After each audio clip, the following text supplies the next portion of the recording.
everyone, and welcome to a brand new episode of Comment Section. That's right, guys. Can you feel it in the air?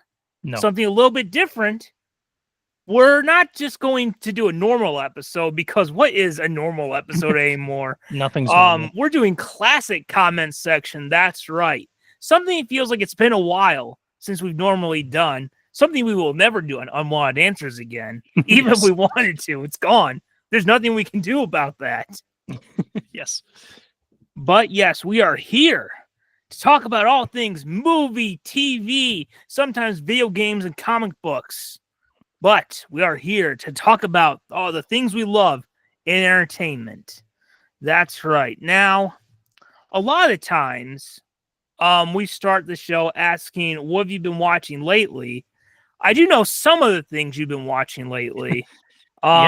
Is there anything new you've been watching lately? Or that doesn't have to do with the previous episode? Yeah, so obviously in the previous comment section episode, the David Lynch tribute, I had been watching the remaining movies that I hadn't seen of his. So that is a lot of what I've been watching lately. The only other thing that I started the show Mythic Quest. It's been okay so far. Oh, yeah. But I always give Mac from It's Always Sunny, and that's mainly why I did. Yeah. Oh, and actually, come to think of it, on that same note, because it was kind of like a lot of my watching stuff is like, for lack of knowing what to watch, it'll just be like, well, I think they're funny. I oddly enough had been watching a documentary series on Hulu, I think, with Rob McElhenney, who's Mac on It's Always Sunny, which is the soccer documentary series where he and Ryan Reynolds buy a soccer team in Wales. And obviously, I've never been one to super care about sports, but I was somehow interested in that anyway. So I was just something I like documentaries too. No matter what it's about, I'm typically interested. So I actually I'm caught up on that series. Actually, I watched all of what's out so far. Oh, wow. Which is pretty interesting. I mean, even if I'm not a soccer or sports fan per se, I can at least get emotionally invested enough to empathize with the people who do care. So that's been good. That's welcome to Wrexham. Oh, yes. So I guess I have two things I can bring up real quick. Two quick things I'll give quick reviews to. Yeah. And one of them is a sitcom that is doing very well in the ratings. It's actually ABC's most streamed show ever. Yes. So I think it was about a month ago. No, not a month ago. It was during the summer we heard that ABC was developing a new sitcom, which I'm not going to lie, I'm not the biggest fan of a lot of live action sitcoms. The ones I like, I really enjoy, but it's hard for me to find new ones. Mm-hmm. And they were developing a show that would star Tim Allen. I'm like, okay, I like Tim Allen, Home Improvement, The Santa Claus, Buzz Lightyear. Mm-hmm. Of course, he also did that awful show, Last Man Standing, and that awful The Santa Clauses show. But, really, when it comes to sitcoms, look, you can act your heart out. It's not really the actor. I mean, it's kind of like the actor's not the biggest thing in the sitcom. It's who's behind it, right? So the show was going to be developed by Mike Scully and his wife, who's also a writer. Now, Mike Scully we've talked about on here because he was the showrunner of The Simpsons for a while. Now, it's an era of the show that a lot of people don't like as much. And even though it's kind of the weakest era, I'm just like, well, even that era has better writing than most live action sitcoms. So Mike Scully, okay, that's something. And he also did have some experience on Everybody Loves Raymond. So he does have some live action comedy experience. Then after the pilot, he left, which I was like, okay, whatever. And, sometimes And look, the big thing that worried me, the thing that worried me the most about this show was, I think what? you're muted. Oh, okay. Oh, It was a multicam sitcom. That to me is like, oh no. yeah. And also is going to have Kat Dennings from the Thor movies playing Tim Allen's daughter.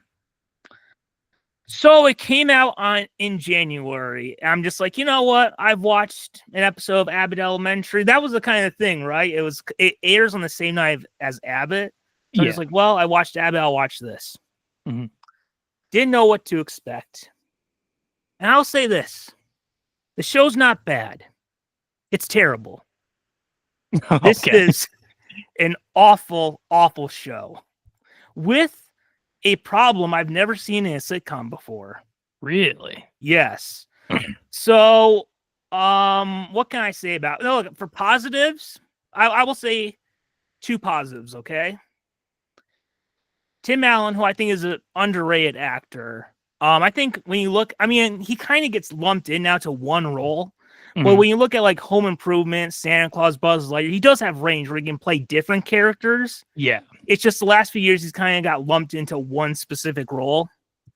Tim Allen and Kat Dennings, they're good. They're fine. Mm-hmm. But when you have a bad script, not even Daniel Day-Lewis can fix that.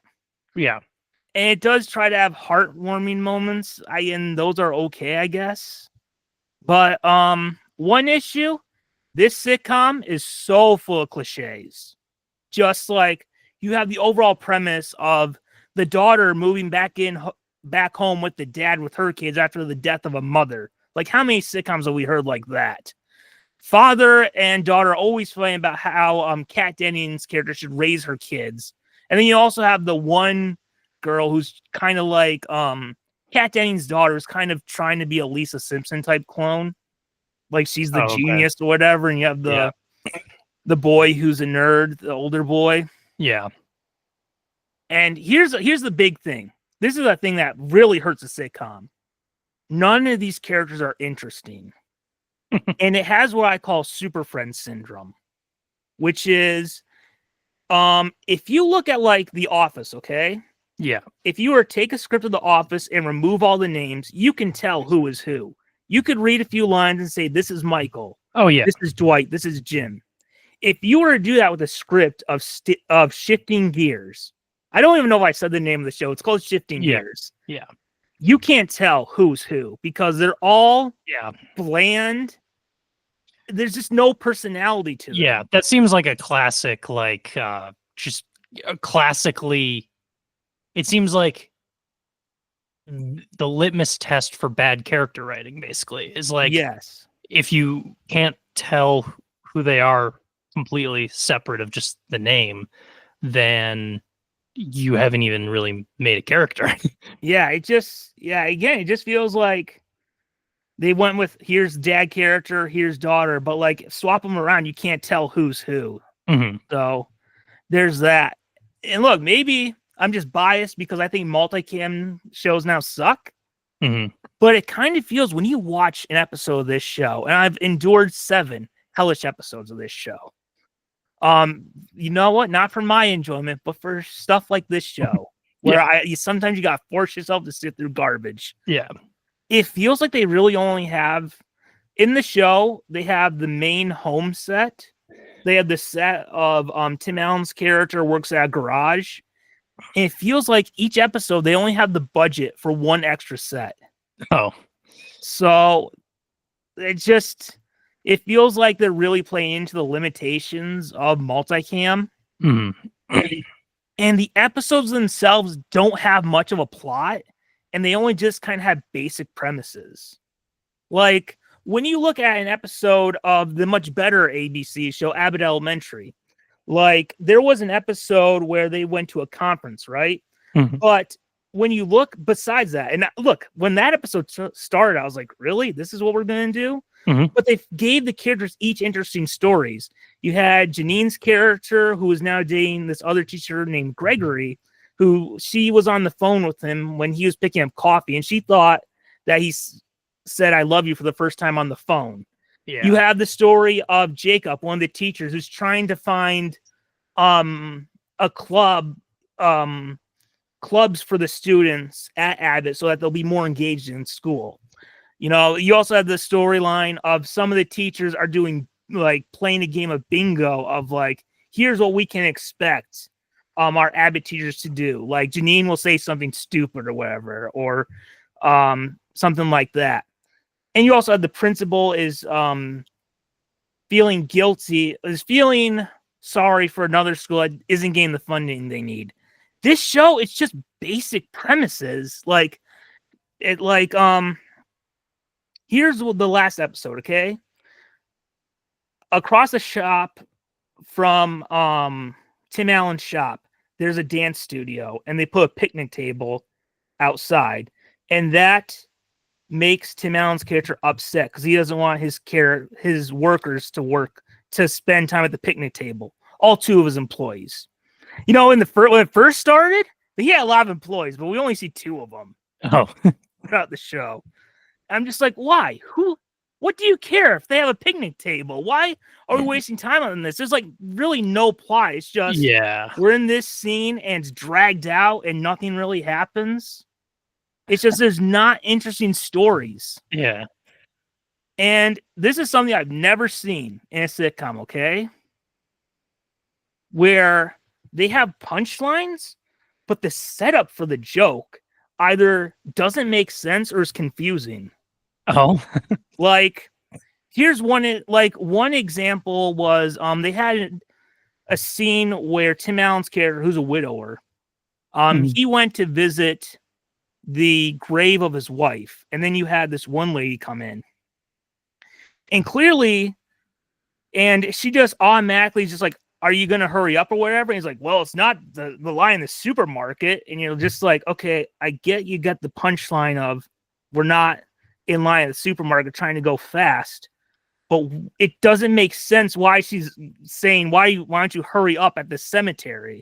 Oh yeah. And one of the big ones was when they talk about Pluto not being a planet anymore. And Tim Allen's character said, well, the grandson says, it's not a planet, it's a dwarf star. And then Tim Allen's character says, what's Disney going to do about that? And I'm like, what are you referencing? Are you referencing Mickey Mouse's dog or Snow White? What are you referencing? Like, I get you just said Disney. What are you referencing? Probably it's See, that's probably the, you're confused too. yeah. No, we don't know what they're referencing. Yeah, I think I think I feel like they're referencing Pluto the dog, but like why? Like like the planet's called Pluto. Yeah. Like that's the joke. Yeah, I don't know. Also, very outdated jokes. Would you believe that in 2025 we have an episode where one of the big things is a fidget spinner? Oh my gosh, that's wild. Wow, what year do they think it is? And I think the problem for this show, this multicam show, is a lot of the people have experience in sitcoms. A lot of the people working behind the scenes. And it kind of feels like they have this attitude, we've been doing this for 40 years, we know what we're doing.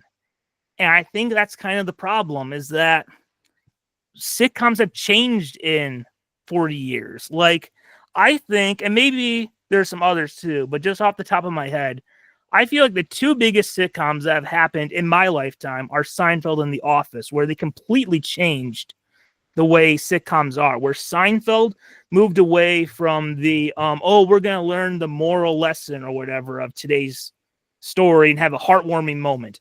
Mm-hmm. And then The Office moved it to where we're a more grounded type show. We're not going to have crazy stories. What we're going to have is crazy type characters that will take a more mundane story and elevate it, like we see now in Abbott Elementary.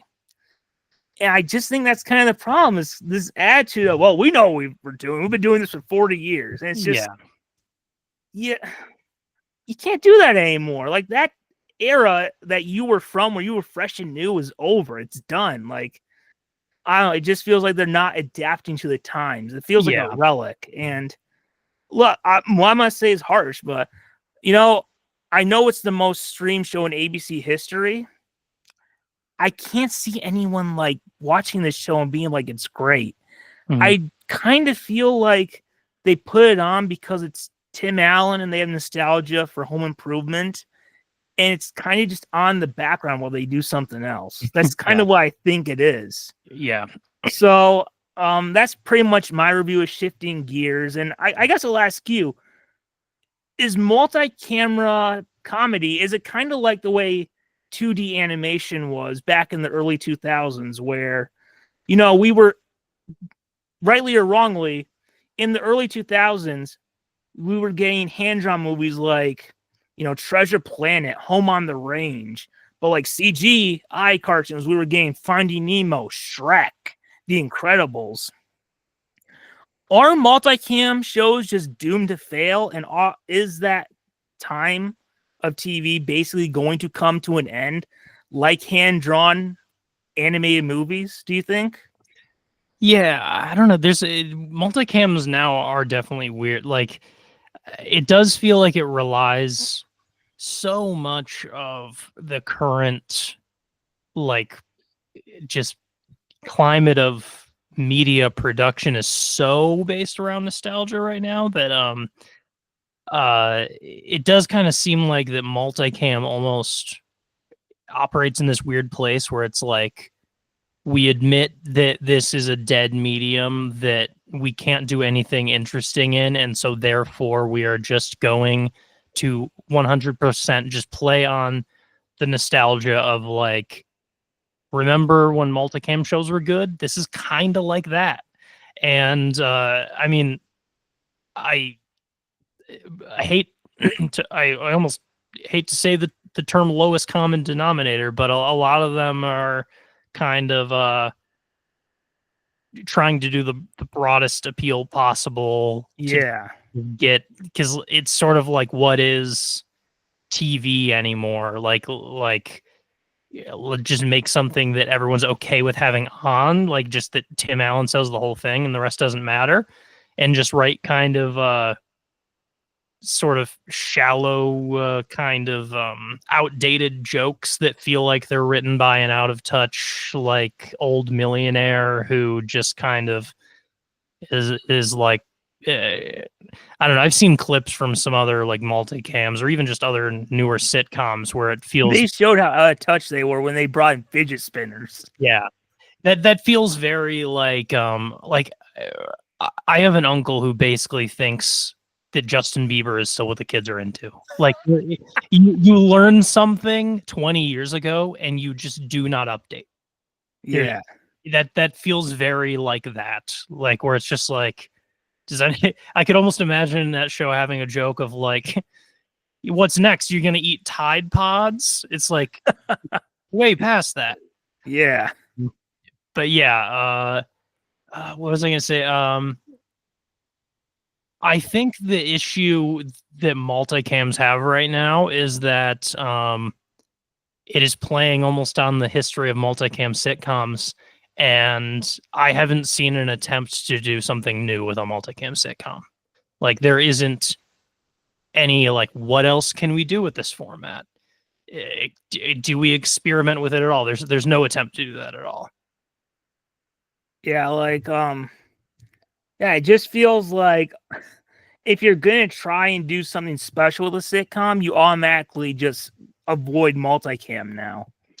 Yeah, that often is the case. I mean, limitations can be good and force you to be better at writing, but that just doesn't seem like the I haven't seen that work in a multicam recently. I personally just have never even been able to get into like, I can kind of acknowledge Seinfeld as probably the best multicam sitcom show that I have seen any of.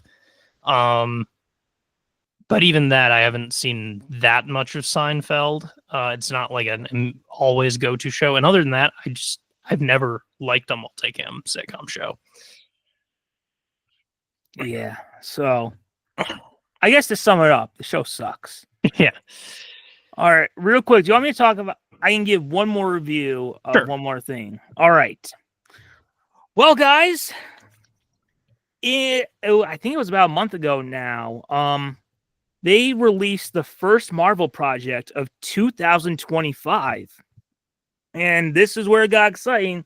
It had to deal with our favorite wall crawler, Spider-Man. That's right. We talked about a little bit in our upcoming show. Marvel was giving us a new Spider-Man animated series called Your Friendly Neighborhood Spider-Man. Now, obviously, because Spider-Man's my favorite Marvel character, obviously that's going to, pique my interest a bit. Like, oh, really? But there were a couple things that made me unsure what to think of this show before it started. One is the history of Marvel Studios animation, which we had X-Men 97, which was great. No, not just great, perfect. But then we had What If, which was not that great. And they were bringing in the voice actor of Spider-Man, Hudson Thames, from What If into this show. So it is kind of connected, but not really. Second thing is the recent track record of Spider-Man animated series. Now, not counting, I'm talking about television animation, not counting the Spider-Verse movies. The last one was from 2017, which a lot of people hate that show.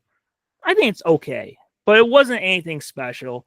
The one before that was Ultimate Spider-Man, Drake Bell, and what a piece of garbage that turned out to be. And, we've gone, 2009 was what, 16 years ago? I think that's when Spectacular ended. So we've gone 16 years without a great Spider-Man show. So there was that. And what was the third one? Right. This was another big one. Why did I forget this for a second? The history of Marvel Studios with Spider-Man. Look, is it fair to say Tom Holland's Spider-Man is probably the most divisive of all the Marvel characters? Like, everyone loves Robert Downey Jr.'s Iron Man. Everyone loves Chris Evans' Captain America. Everyone loves Chris Hemsworth's Thor. Well, most of the time. Yeah. Spider-Man, they made some really bad choices with, where they turned him into an Iron Man knockoff and basically a comedy show for little kids. They did butcher it, but also at the same time you had what the Russo brothers did, and then they did a great job with No Way Home. So I didn't know what to expect going into the show. I was just like hoping for the best, but kind of prepared of just like, we'll write it off if it sucks. And then you know what happened a few days before the show came out? Oh, what? The reviews came out.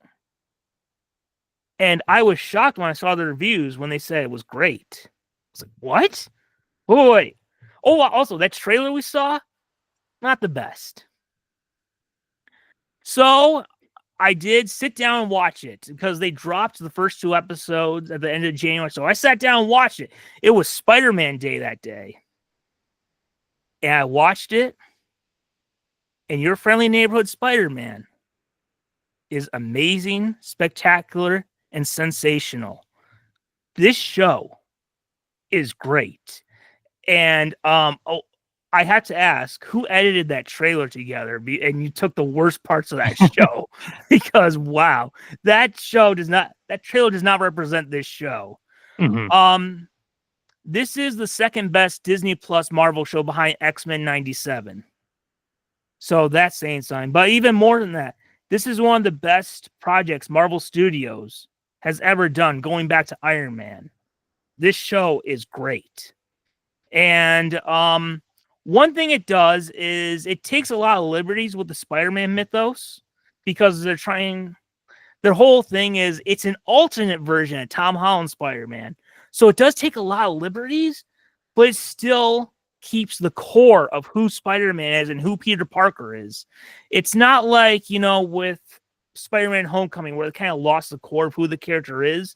It's more like Ultimate Spider-Man, the recent Jonathan Hickman comic book, where they're taking some liberties, but it still feels definitively Spider-Man. And now it was pitched originally as an origin story, Tom Holland's version, but I would say, it feels just as much like Andrew Garfield's Spider-Man or the Spectacular Spider-Man animated series. If you have not been a fan of Tom Holland's Spider-Man, this show feels like a nice blend of the past 60 years of this character. It's not just Tom Holland. It feels like you have stuff from every version of the character. Very cool. And this show does a great job of telling a superhero story while also telling a personal story about Peter Parker. And I felt this way about X-Men 97, but their runtime is about 30 minutes, which is 8 minutes longer than what a traditional animated show is. And I really feel like having that extra time allows us to focus more on Peter's personal life, which really allows the show to stand out. And one thing I wasn't expecting from this show is that they have a really interesting take on this character named Lonnie Lincoln, who in the show is a big football player and is like a legit friend to Peter Parker. Like this nerdy kid has a friend who is a big high school football player. And that makes it tragic knowing that one day Lonnie Lincoln will become the villain Tombstone, who we saw in the recently he's had a big role in the Spider-Man video games. And along with Lonnie, we have new supporting characters that add to Peter's story, like Nico is a girl who's his best friend, and Pearl, who is this girl he has a crush on, who is also his babysitter, but she's dating Lonnie Lincoln. And those characters are, along with Lonnie Lincoln, are a great addition to Peter Parker's story. But also, we have Harry Osborn in there, and we also have Norman Osborn. So we have a nice, healthy dose of our classic Spider-Man cast mixed in with some newer characters. And the voice acting in this show is really good, especially Hudson Thames as Spider-Man and Coleman Domingo as Norman Osborn. I will say one thing that's kind of a mixed bag that we saw from the trailer is the animation style. I think that at some points, the animation style looks fine. And the character designs themselves, not the CGI animation style, but just the character designs themselves look great. They look like combination of Steve Ditko's design with Alex Toth, who did like Johnny Quest and Space Ghost. Yeah. Most of the time, it looks fine. But where the animation looks really weird is if we have close-up action, like a character turning their head one way. Yeah. It looks weird then. Or a character turning around. When you kind of get into that 360 type movement, that's when it looks weird. But so the animation is a mixed bag. But where it does really shine is in the web swinging. Like when you have the web swinging and you're a bit far away, that's where that animation style really benefits the show. And I do have one other complaint. It's not a big one. It's not a big one. I just gotta say it.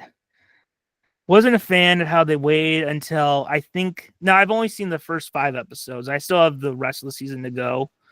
But from what I've seen, they saved the classic red and blue suit for the last 2 episodes. That's kind of something like, really, guys? Really? Yeah.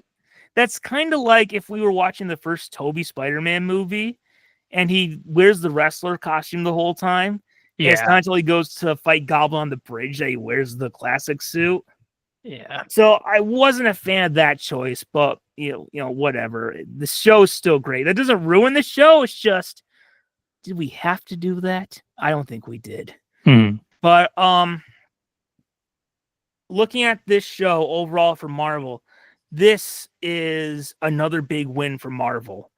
And the 2 things that I think of when looking about how big a win this is for Marvel is one, well, I'll go with this first. When you look at this with X-Men 97, Marvel Animation is clearly on a roll.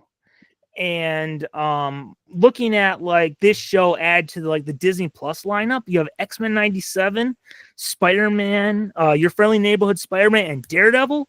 We have like some big anchor characters on Disney Plus that we haven't had in a while. Like it was, we had like Hawkeye and Moon Knight and Loki, but now we're getting like the big A-list characters on Disney Plus, and that's something I think is great. And also, if there's a season arc for this show, which you could wonder, how is that possible for this show?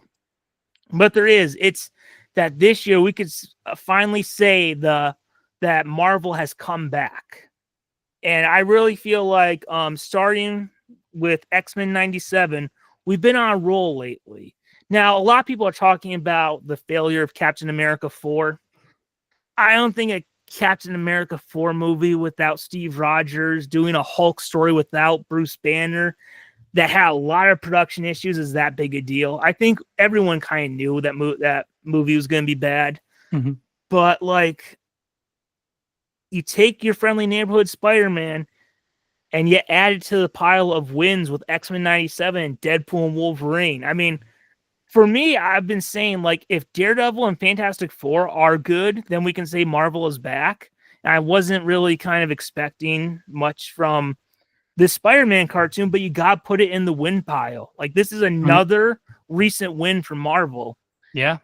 And also, as someone who has not been a fan of the recent Spider-Man movies, you know, love the third one, hated the first two. To me, this is another sign that Marvel has learned their lesson with Spider-Man, that yes, we did drop the ball, turn him into an Iron Man knockoff, but we basically rebooted the character in No Way Home. We've done a more proper origin story in Your Friendly Neighborhood Spider-Man. It definitely gets me more optimistic for Tom Holland's Spider-Man 4. So, yeah, that's pretty much all I have to say for Your Friendly Neighborhood Spider-Man. I cannot believe how great this show has been. And I've seen other people say it, but I think it bears repeating. Like, when you rank all the Spider-Man animated shows, clearly the ones fighting for first place and second place are the 90s cartoon, The Spectacular Spider-Man. But Your Friendly Neighborhood Spider-Man comfortably sits at number 3. Considering how many Spider-Man shows there are, that's saying something. Yeah. Yeah. So I know you have not seen Your Friendly Neighborhood Spider-Man. Yeah, that was pleasantly, or you zoomed out there. That was weird. Or it just like you're like, it must have been in one of those gesture things. Oh, okay. But anyway, that's pleasantly surprising because yeah, when I watched the trailer on here, I was kind of like, I don't know. So yeah, luckily the show is very different than that. Yes. Now, I don't really have much I could ask you about the show, but I could ask you a rabbit hole that deals with Spider-Man so that you can be included in this segment. Yeah. Because I did find some rabbit holes from our New Year's specials that I never got around to. Oh, interesting. Well, let's finally get to those. We currently have 4 Spider-Man franchises. We have Tom Holland Spider-Man, we have the Spider-Verse movies, we have the video games, and now we have Your Friendly Neighborhood Spider-Man. I know it's not going to be that one because you've not experienced it. Mm-hmm. But of those 4, you know, we got so much Spider-Man right now. Which is your favorite adaptation of Spider-Man going on right now? Can you list those again? Just so we got Tom Holland Spider-Man, the Spider-Verse movies, the video games, and, you know, the one you haven't seen. Yeah. Well, I feel pretty comfortable saying the Spider-Verse movies because I mean, I think Into the Spider-Verse is one of my favorite movies ever. But I truly like only played the teeniest bit, but I started Spider-Man 2. And then got distracted with other games on my new PS5, and I was like, "Oh yeah, I have to get back to," because I bought it and then barely played it.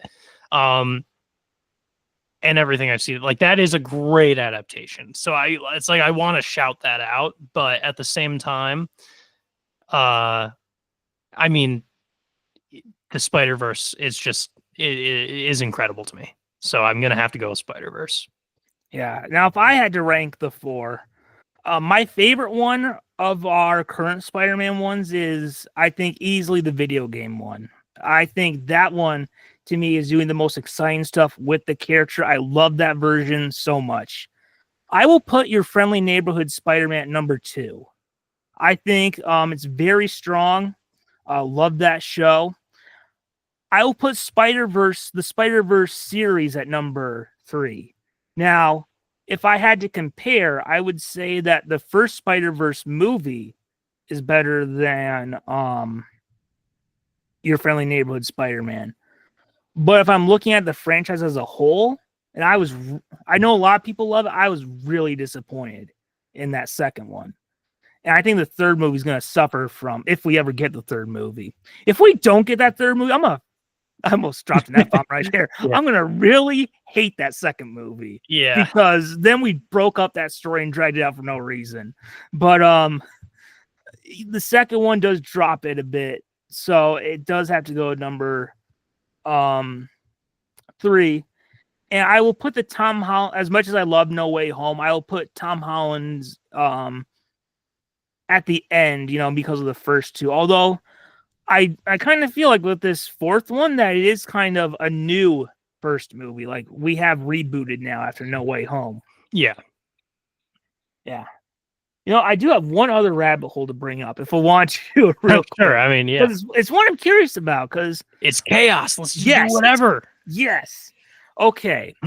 So, I talked about, some, for this year, I was watching some more stuff, for stuff like this show. Yeah. And one of the big releases that came out, earlier this year was Wolfman. Yeah. And, I watched the original 1940s one. I really liked that one. It makes me want to go see some of the other Universal classic monster movies. Yeah. And I watched the one from 2010. And overall, it was not as good as the 40s one. Mm-hmm. Overall, it got better over time. Like the first half was a bit slow, and then it got better over time. Yeah. But it did make me think of something that, God, do I hate in horror movies. And I don't know if I've ever asked you in it. Oh, yeah. But my God, every 2 minutes was a freaking jump scare. Yeah. And some are really bad about I that. got not scared. I got annoyed because when I could tell it was going to happen, I muted the TV because I don't want to jump. I don't want to get scared. So I guess I don't know if we've ever talked about it, but what are your thoughts on jump scares? Yeah, well, jump scares are a very popularly hated and derided thing in horror movies. I think most horror fans really hate them. I think my position tends to be that it is a tool that is useful, that is just simply overused and is used as a crutch to be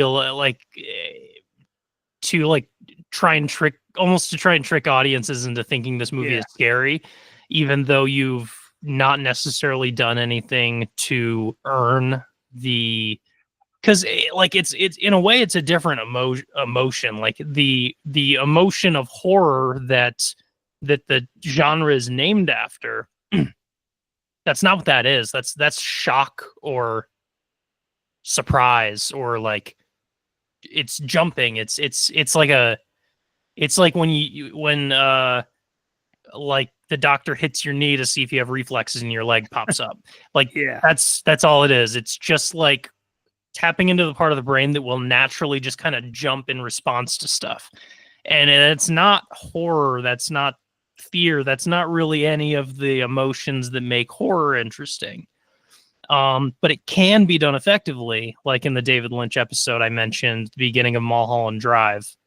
It's probably the only thing in the entire movie that could be considered a jump scare. Probably one of the only things in David Lynch's catalog that could be considered a jump scare, but it's very effective. And it's in that context where I can defend it, because it is the tool used at the right time. Like you used a screwdriver when you needed a screwdriver. Yeah. And that's just almost never the case in horror movies. So I would generally say that it's almost always kind of an eye roll whenever jump scares happen in horror movies. And I don't think that many of the movies that I tend to gravitate to in horror really they don't do that quite as much. It's not really very jump scare heavy. There a lot of horror movies that I like are just kind of depressing and not really it's interesting sometimes, when I try to, or someone tries to bond with me over horror movies, occasionally there will be kind of a disconnect. Like I remember talking to someone recently who is so into horror movies that they're like covered in tattoos of horror movies and stuff. They love horror movies. And we attempted to talk about horror movies with each other, and it's like we had seen entirely different ones. Like they liked slashers and like Freddy Krueger and Mike Myers, and they like Jason. Yeah, like Terrifier is a newer series. I tried watching Terrifier. That first Terrifier movie is absolute garbage. That is one of my least favorite horror movies I've ever seen. The second one is actually not bad, but the first one improved. The first one was like, this is why I don't like this slasher garbage. This thing sucks. Like, I'm pretty generous to horror movies, but that movie really, really sucks. And yeah, it was just like, it was just amazing that like, they were starting to ask me, like, have you seen this? No. Have you seen this? No. We haven't seen that? That's a classic. And I'm like, no. It's like, what do you like? I don't know. I like Hereditary, you know, the movie that's about family turmoil and drama and doesn't have a scary monster in it. I like. It's like, it's not horror if it's not chainsaw. I know. Yeah. So it's stuff like that. Yeah, it's interesting. So, but that's one of the things is that I don't know, like horror, like slashers and stuff. It feels like a different genre to me at times. That said, I'm pretty intrigued by Universal monster movies too, and I've been wanting to see more of them for some time. You know what sucks? They're not available on streaming except for around Halloween. Come on. That's it not needs to be year round. We basically have Christmas year round. Please. Yes. Just like I wanted to watch Dracula or Frankenstein nowhere. Like not on the free streaming ones. Like you have to buy them off iTunes. Yeah. But I know they come out on Halloween. That's pretty much it. Yeah. Some of those really older ones, I bet, like, there's some of those older movies where they haven't even bothered taking them down off YouTube and stuff. Yeah. I bet you could find some of the older ones. I know one of them was available like legally on YouTube. I didn't mention this. I watched Wolfman Meets Frankenstein, which is not really accurate to the title. It's really Wolfman 2 with a cameo from Frankenstein. I see, yeah. But man, you know, first of all, let's say not as good as the 40s one, as the original, but still pretty good.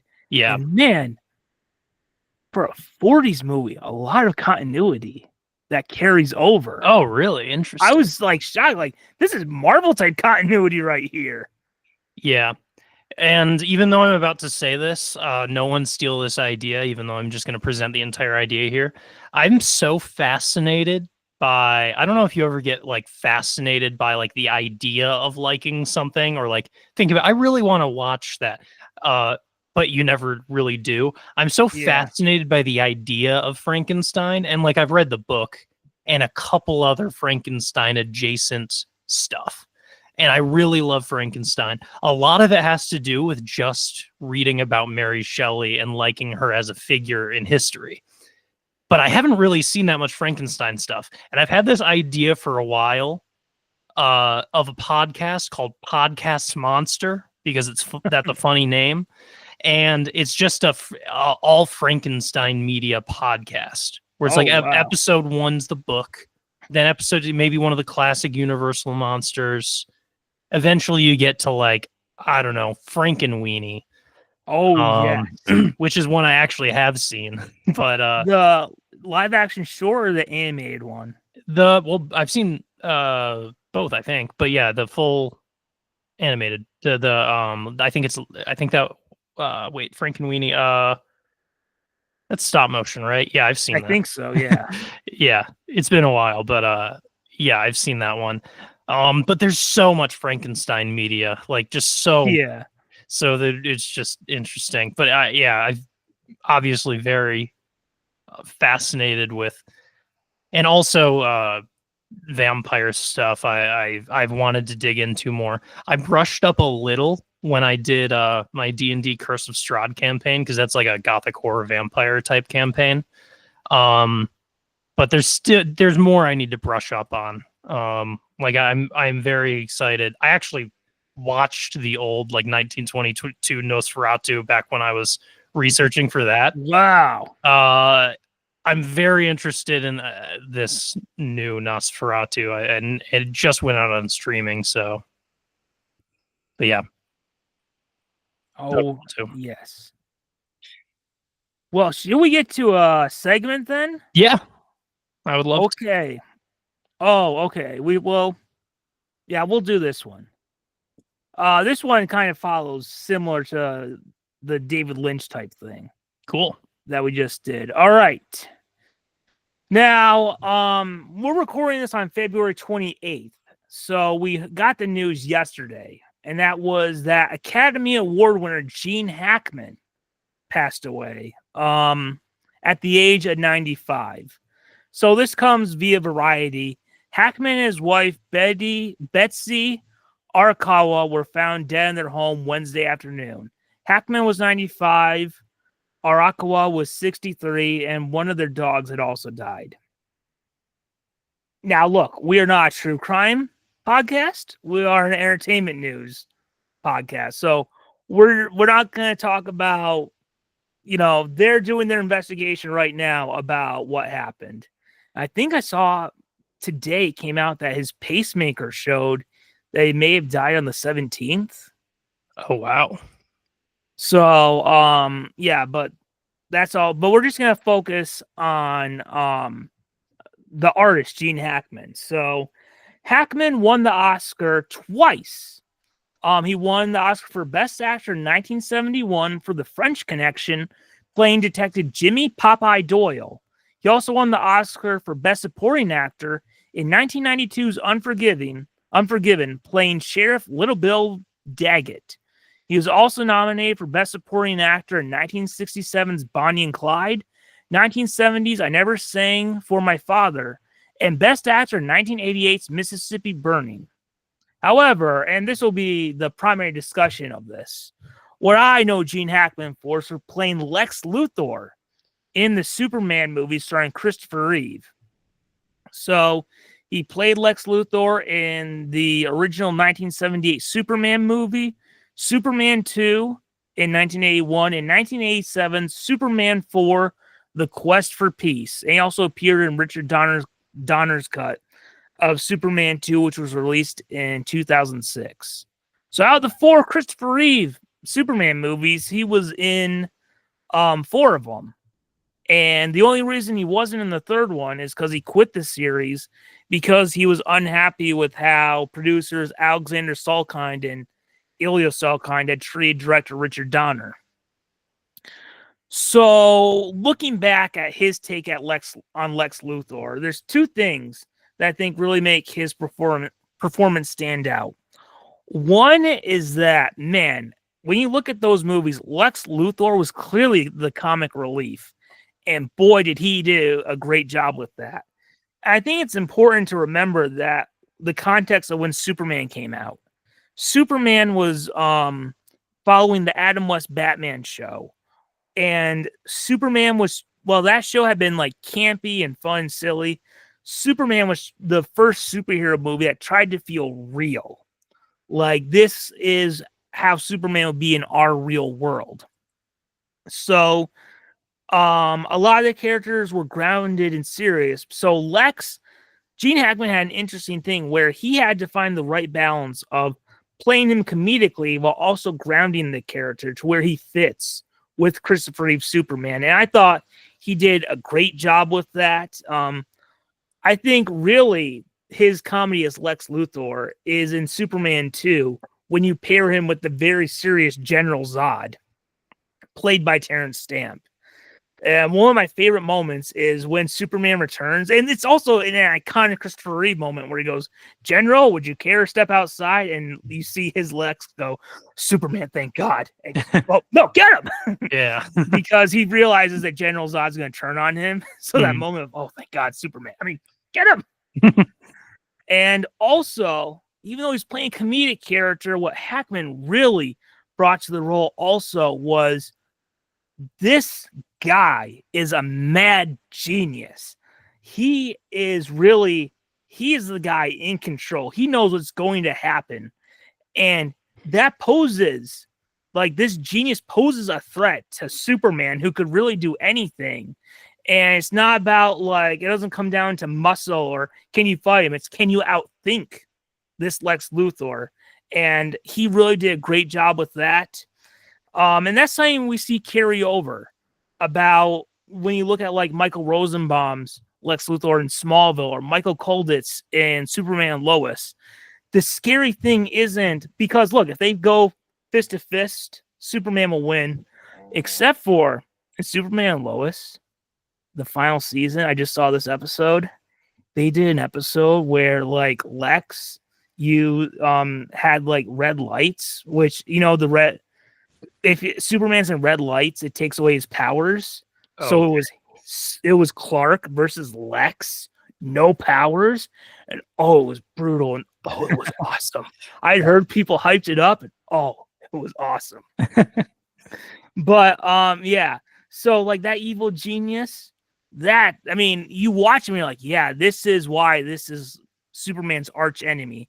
And kind of that dynamic of the evil genius and also some comedy made it very fun to see him and Christopher Reeve Superman interact together. Yeah. So, and I will just say, and because of how great their chemistry was, and because they were in 3 movies together, I think that the Christopher Reeve Superman and Gene Hackman Lex Luthor kind of relationship of hero and villain is one of the best of all time. That's up there with Tom Welling and Michael Rosenbaum's versions of the characters. Kevin Conroy, Mark Hamill's Batman Joker.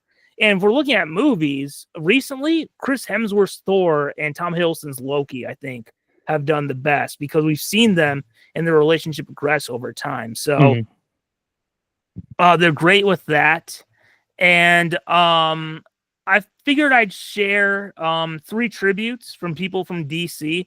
There were a bunch of other tributes from, like, people who worked with him, like Francis Ford Coppola, stuff like that. But, you know, for this segment, we're mostly focusing on Superman. Yeah. So we got some from 3 people from DC. One of them is James Gunn, the head of DC Studios, who tweeted, Gene Hackman was truly one of the greatest screen actors of all time. He almost, I'm pretty sure I mistyped that. He almost never hit a false note. Always memorizing. Rest in peace, Gene. And this one comes from Valerie Perrine, who played Eve Tessmacher in the first 2 Superman movies, who was one of she was Lex's henchwoman along with Otis in the movie, played by Ned Beatty. And she tweeted, the great Gene Hackman has passed away. He was a genius and one of the greatest to grace the silver screen. I had the honor of working with him on Superman. His performances are legendary. His talent will be missed. Goodbye, my sweet Lex. Till we meet again, Valerie. And this one comes from another Lex Luthor. This one comes from Michael Rosenbaum, who played Lex Luthor on Smallville. And he posted, to my favorite Lex Luthor and one of the greatest actors ever, R.I.P. That's saying something because people love Michael Rosenbaum, and to see him praise Gene Hackman, that was great to see. So, yeah. So, I don't know if you have, but have you ever seen anything with Gene Hackman in it? I I was just looking over the list and I was trying to determine. I mean, I think it is possible that I in my childhood saw 1 or 2 of these Superman movies, but I not a single memory of it. So, like, it's possible. I was looking through the list and I can say, unfortunately, I can't say I have seen anything, although I have seen Ants. He apparently is a voice in that. So, yes. I've only seen Ants like twice, so I didn't feel right bringing it up. Yeah. So I've seen that, but yeah, I guess I haven't really seen much with him in it. Yeah. So yeah, for me, Gene Hackman, one of the best Lex Luthor's. And if you want to see more of his version of Lex, the Superman 78 comic book, that was great. Oh, cool. Yes. So I guess I'll throw this in real quick. It's kind of a special segment. It's award season. Yeah. That's right. Most people talk about, the Oscars. What are their Oscar predictions?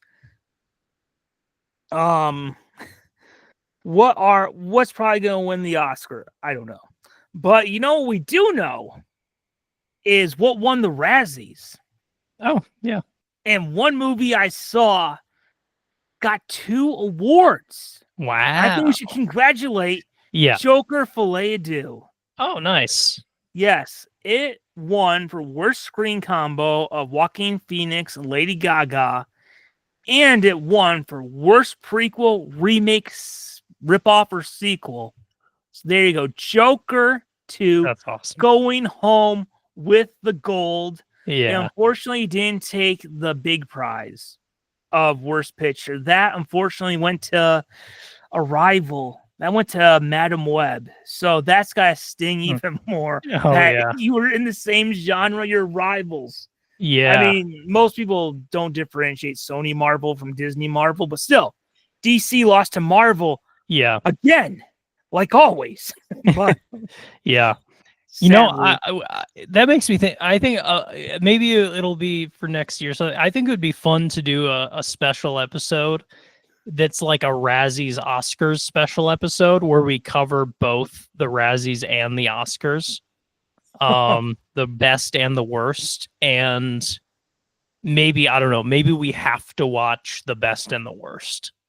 Oh yeah, I would be down for that. I think that would be fun. Yes.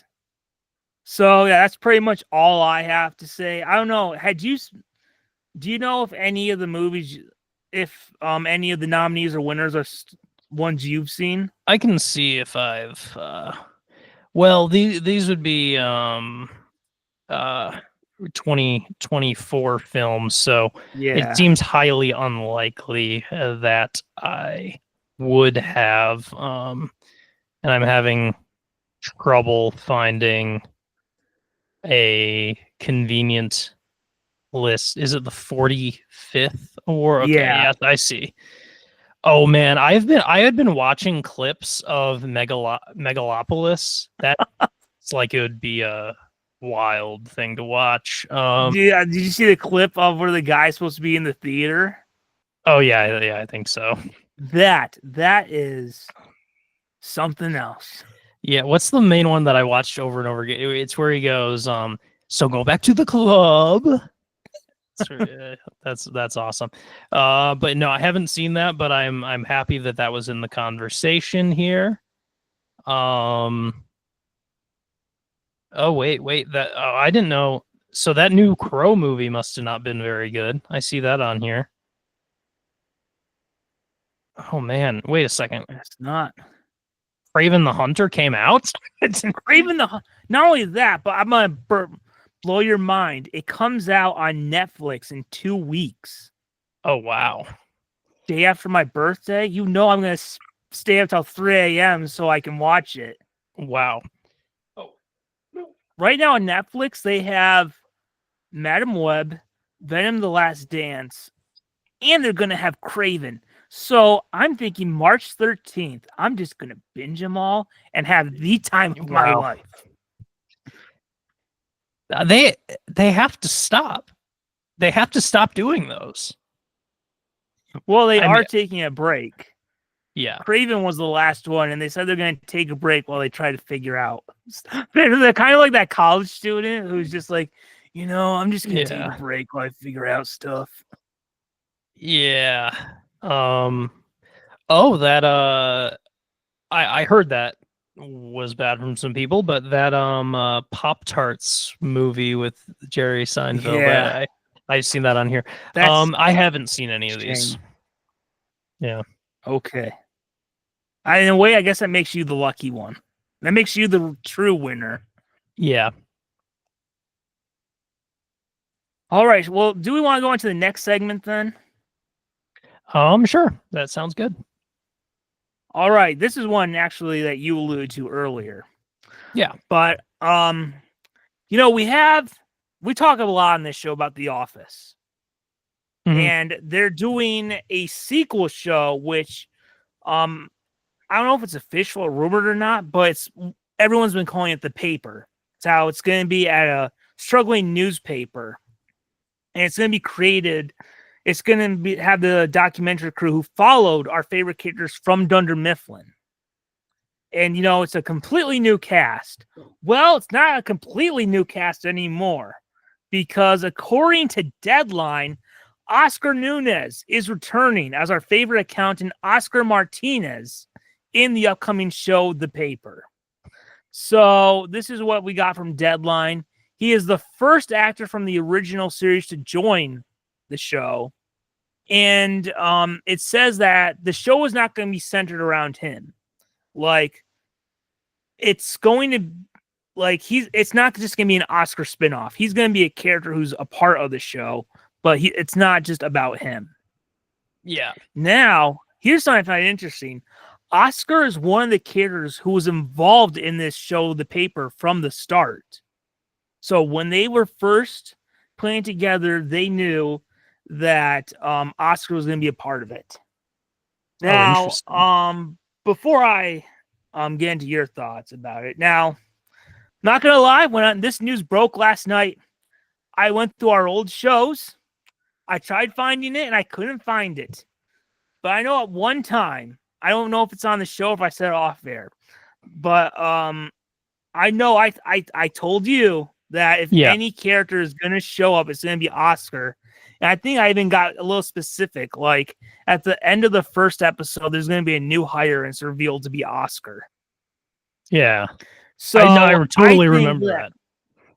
I can totally vouch that you said that. I remember that exact discussion. Yes. So maybe it is out there on the internet somewhere, and we'll find it for when we do our paper special. Yeah. But I think this is a really smart move. I think it's one of those things where it's just like, this is its own separate show, but we do have one little thing that connects us. One little thing that connects us to the old show. And I feel like maybe more than any other supporting character outside like Michael, Dwight, Jim, Pam, that Oscar's really kind of the character you could do anything with. It almost feels like he was the most grounded, one of the more grounded characters of the original show. And you could put him anywhere. He's also going to be in a different place in his life now because he was a state senator that we saw that in the finale. So you could almost see what's life like for Oscar in the years since he's left. Or do state, not that this is a civics class or anything, but do state senators have limits? Yeah, I think so. Okay. Because I didn't know if he would still be a senator and if they cover him. Yeah, you know what? I was actually just about to kind of make that prediction where if they want to lean into that, maybe it is the paper covers something to do with his election or covers something to do with him as a politician. That's possible. It is also possible that he fails horribly, is like can't do politics anymore and decides to go back to working in paper. Yeah, but could he, if he became a senator in 2013, could he still be a senator in 2025? Probably not a state senator, but maybe he runs as a U.S. senator or something.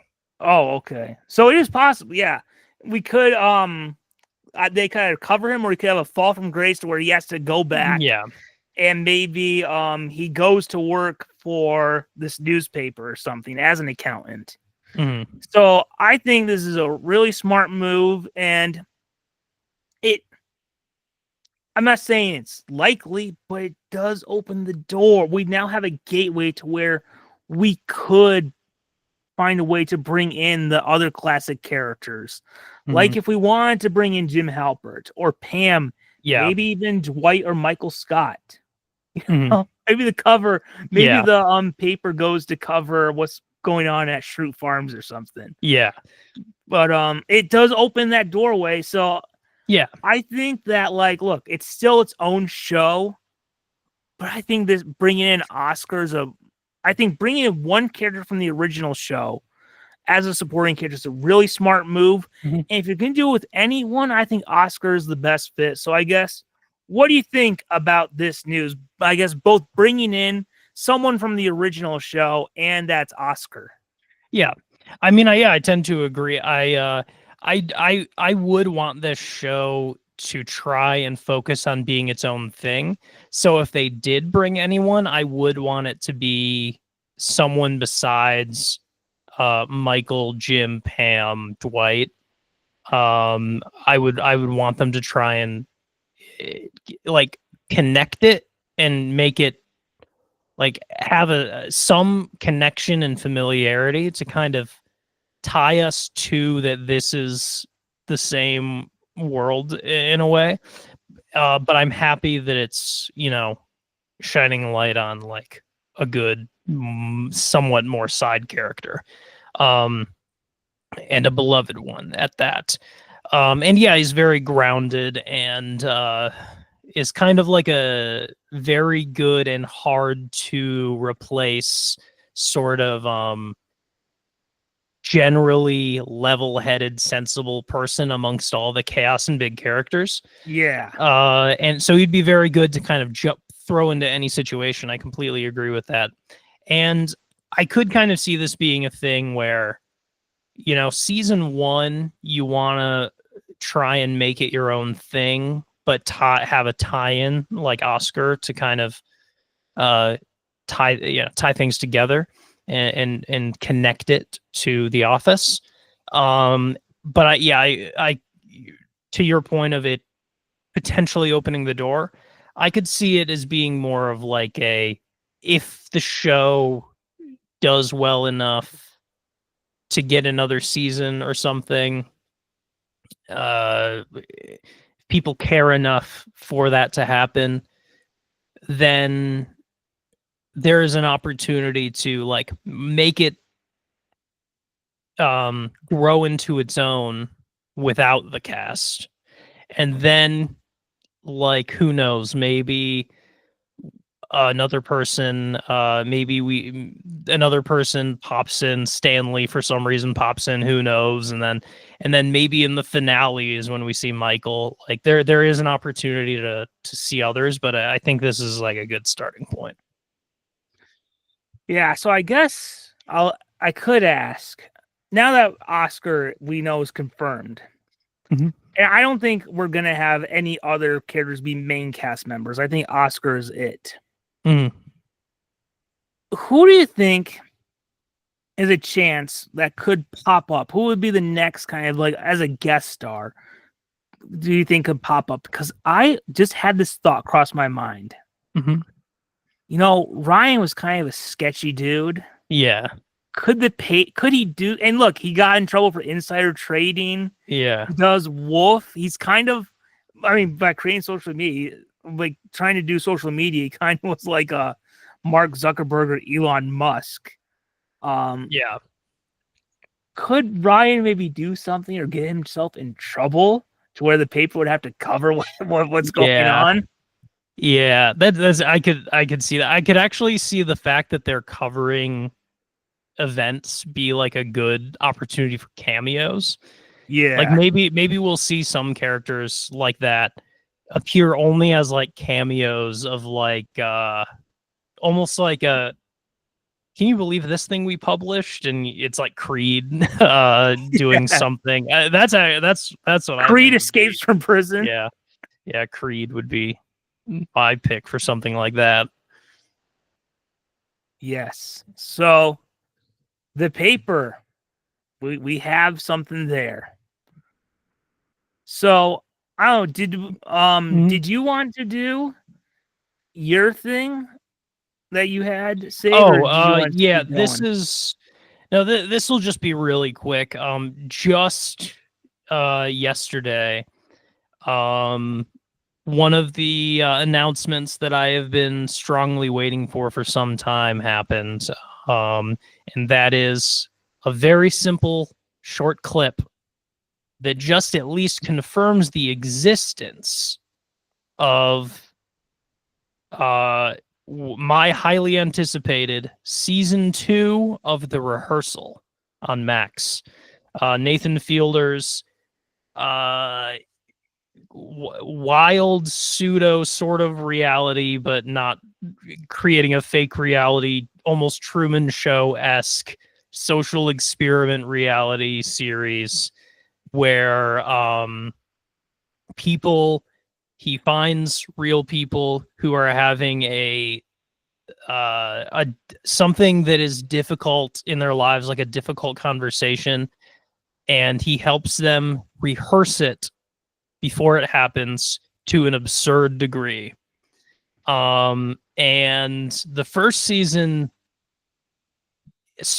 had some interesting rehearsal bits, like the first episode, which I think is just a masterpiece, that first episode of The Rehearsal, where he helps a man who is into trivia tell one of his trivia friends that he has been lying about his degree the entire time they've known each other. And in order to rehearse that difficult conversation, Nathan Fielder and his team, with the money from HBO Max, built a set of the trivia bar for him to practice in with an actor who studied his friend. And just this absurd, like I think a lot of Nathan Fielder's comedy I would describe as like the humor in taking a bit so far that it almost like stops being funny and then becomes funny again because of how far they're taking the bit. Like just the absurdity of like taking something as small as like helping someone rehearse for a difficult conversation, and you build an elaborate, what I have to assume is a hundreds of thousands or $1 million set of the bar that you're going to, and to hire actors to rehearse the entire thing. Like, it's just such an absurd, like, it's not taking it to 10 or 11. Like, you're taking the concept to 1,000 on a scale of 10. It's just the absurdity of committing to it that hard. And this entire show is just a really entertaining glimpse into taking this concept so far, and like some of the same that we saw on the show Nathan For You, like really just hilarious interactions with people, the weird ways that people act when they're on camera. And The Rehearsal season one was only like 6 episodes. We didn't get a lot, and we really needed. We were all hungry for a season 2. It's already coming out in about 2 months from now on April 20th, and I'm very excited. Oh yes. So that's all you had for that, right? Yeah, that'll be all on The Rehearsal. Just a all small right thing that I was excited about. Now, you know what's funny is that I waited until the last minute to try to look for some stuff, and boy, did we have a bunch of stuff drop yesterday. Oh, really? So yesterday, it felt like the world kind of gathered round, held hands, and celebrated because a friend who we had been missing for so long had returned. And when you're talking about some of the greatest animated movies of all time, you have to include Shrek. Oh, yeah? That's right, because yesterday we got a first little taste of Shrek 5 when they dropped the cast announcement teaser. I don't know if you saw it at all. I didn't, actually. Yeah, so it is up right now on the Universal Pictures YouTube channel. It dropped, and look, it doesn't really tell us much about the plot of the movie. It's basically a little fun skit type thing that they did for the trailer. I see, yeah. And it features Shrek, Donkey, Fiona, Pinocchio, and Shrek's daughter. And in the trailer at the end, because it's basically called a cast announcement, they basically announced one cast member, and it's that Shrek's daughter will be voiced by Zendaya. Oh. By the way, I gotta say this, since she's also in Spider-Man, Yeah. I kind of feel like every time Shrek's in theaters, so is Spider-Man. Like, Oh, yeah, that's interesting. it always feels like Shrek and Spider-Man always go together. Like, Yeah. I guess maybe it didn't. When did Shrek 1 come out? Well, that's 2001. Toby's first was 2002. But then you Yeah. had Shrek 2 and Spider-Man 2 were 2004. Shrek 3 and Spider-Man 3 were 2007. Shrek 4 was going to come out with Toby's Spider-Man 4, but then Amazing Spider-Man 2 happened a year later. They did the re-release of Shrek 2 at the same time they did the re-release of the Spider-Man movies back in the theaters. Yeah. And now Shrek's coming in 2026. And look who's also swinging back into theaters, Tom Holland's Spider-Man. Yeah. So somehow they're always connected. Yeah, that's kind of interesting. I just watched the cast announcement thing, and yeah, that's just a funny little. I mean, by no means like is it final art or anything, but it's almost like an uncanny valley level of like, wow, Shrek is in such high definition now. Yes. So that's actually something people have been talking about. Is a lot of people are unhappy because why wouldn't you be? Because it's the internet. A lot of people are unhappy that they updated the character designs. Yeah, I mean, is part of it that he's supposed to look older? Well, I mean, if you actually compare them, he looks more cartoony versus how he did in the original one. Actually, yeah, you should look it up side by side. There are a few differences besides just looking older. Like his eyes are more cartoonish round. I see. Okay. So yeah, so a lot of people have been complaining about that, and I just gotta say this. Now, look, I won't lie. It was a bit distracting at first when we saw that he was different. The design was different. Yeah. But where is it? I would just like to point out that Shrek, I think one thing we have to remember is that Shrek is a 25-year-old franchise by the time this movie comes out. Mm-hmm. And the last movie came out about like 15 or so years ago. So I think that's important to remember. And I would like to point out, while some people are unhappy about that, I think we have to point out, look how much this character has changed over the years. Yeah. Yeah. I mean, look, you get to, even though we think there's really two Mickey Mouse designs, the character has changed so much. They even had a time where he had eyebrows and he wore people clothes. Yeah. And I was trying to find a Bugs Bunny one. I'm not seeing it, but I mean, you kind of get the point of. Yeah, definitely. Characters change over time. Yeah, and actually, if you look at the Simpsons, even like the Simpsons designs, like the eyes are much smaller now than they were in the 90s. It's just the way it is. If you have a character who goes on for decades and decades, they're going to change over time to fit. Yeah. And I can even see this being something where, like, one could prefer one design over the other. Yeah. But, like, at the end of the day, there's no obligation to keep the same design and, like... And, like, the movie is going to speak for itself. Yeah, I do remember in Toy Story 3, they talked about they couldn't use those old files from Toy Story 2 anymore because a decade had passed. Mm-hmm. This will have been 15 years. So I don't even think they could open those files anymore. Yeah, exactly. I think, and another thing that's interesting is like when something is like animation software and 3D animation is so advanced compared to back then, that there is something they have to contend with, which is just like sometimes like you simply need to translate, like, and I guess an example I could think of is like the first 3D Mario game, Mario 64, versus like Mario Odyssey. You have a lot more polygons now, so you have to design the character a little differently to translate it to extremely high definition. And so with animation software now, like if you were to just do the exact same thing again, it might not translate. It might look Yeah. even weirder.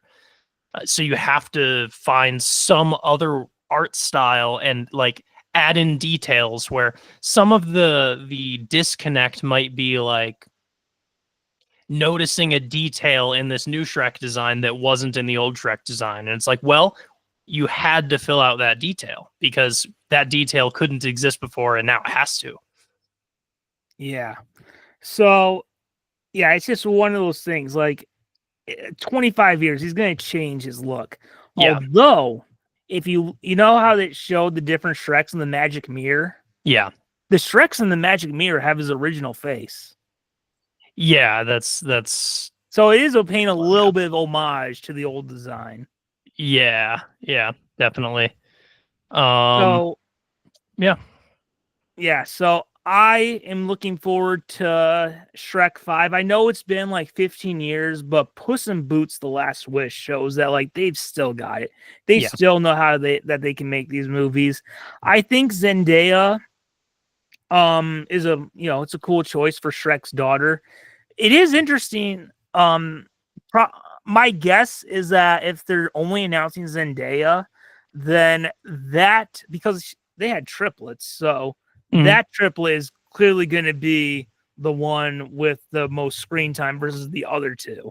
Yeah, Because they would have announced them then. And my one concern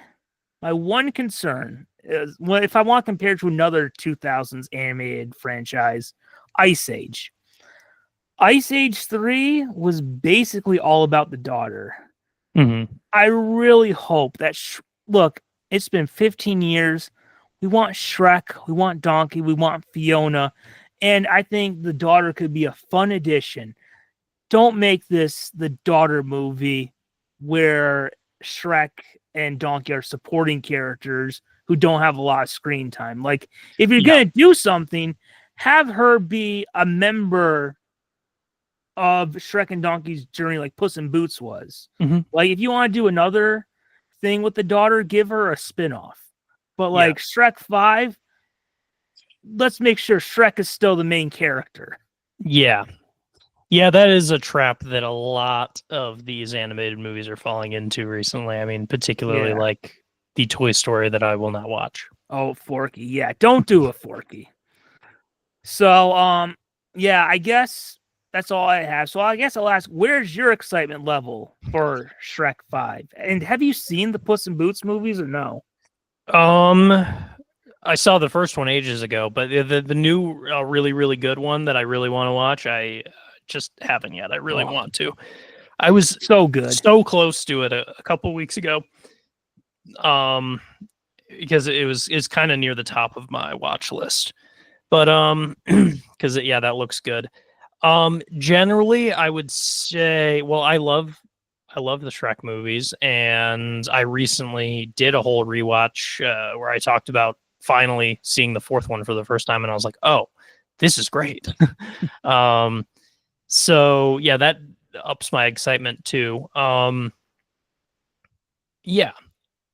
would say this is up there, but not in like my most anticipated things, but maybe one tier below that. Very anticipated, because Shrek's a great franchise. Oh yes. So I guess we'll move on to this. I think this was the last thing that dropped yesterday. So we have a new image from Lanterns. That's right, the Green Lantern TV show. I'll see in a second if I can bring it up. So back when they did that announcement of the DC slate, which seems meaningless now, because did you hear about how last week they did a whole big press conference, James Gunn and Peter Safran, about basically just saying how a bunch of stuff is falling behind and how Authority is put on hold, Swamp Thing's put on, Booster Gold's put on hold. Boy, does it sound like a mess over there. Yeah, that's worrisome. Giving it 7 years. 7 years until they reboot. But look, I hope that this universe is great, but 2032, guys. Who's going to be ready for the new DCU, the reboot of the reboot? So, but by far, one of the projects that has intrigued me the most has been Lanterns, especially on TV. That's the one where, like, some of their shows feel like they're either. Well, actually, I think for DC, a lot of those shows felt kind of like lower tier characters, except for Lanterns. That's when it's just like, oh, it's Green Lantern. And not only that, you have Hal Jordan and John Stewart, the two kind of definitive members of the Corps. Maybe Kilowog will pop up. So that to me has been exciting. Lanterns has been maybe the one I'm probably most. The second one I'm kind of interested in the most behind Brave and the Bold, which doesn't have a script, but we were not going to talk about Brave and the Bold. So the image was released by James Gunn, and I probably should bring it up real quick so you can see. Lanterns. It should be. Nope, I don't want actual lanterns. Yeah, you're just gonna show me like a regular lantern light, Yeah, like look at that. like an old man and then his night stockings would be holding. Yeah, okay, this image is a little cropped, but you get the idea. Yes. Yeah. So this image we have John Stewart played by Aaron P. Also, I should say this image was first released by James Gunn, and it shows John Stewart played by Aaron Peer and Hal Jordan, Kyle Chandler, walking down a road in their regular civilian clothes. And if you look closely, you can see Hal Jordan is wearing his Green Lantern ring. Oh yeah. It's really the only Green Lantern thing you can see in this Yeah, shot. and if it weren't for that, you wouldn't necessarily know what this is from. But that's the point of a little teaser image, I guess. Yeah, so this comes via the Hollywood Reporter, which describes the show. Lanterns follows new recruit John Stewart and Lantern legend Hal Jordan, two intergalactic cops drawn into a dark Earth-based mystery as they investigate a murder in the American heartland. So there's that. So we have this first image. I think it's a kind of a weird image to be your first image for Green Lantern. Yeah. I think it was more just the excitement of like, hey, we're in production. This thing is going. Lanterns is coming. Yeah. And I think that Superman is the most important project they have coming up. But I also think that following that, Supergirl, Woman of Tomorrow, and Lanterns are really important because they're going to be the first test of what is the DC Universe movies like, where James Gunn is in charge, but he's not writing and directing. Like, right. Creature Commandos was James Gunn, Superman was James Gunn, Peacemaker is James Gunn. Supergirl and Lanterns are the first ones where he is very much in the Kevin Feige type role, like Peter Safran. Right. Along with Peter Safran. So there's that. So there's not really a lot to go with in this image. It does, I mean, Green Lantern is basically a cop in space, so it does seem like they're going to try and do a buddy cop type thing of the Rookie being teamed up with the Legend.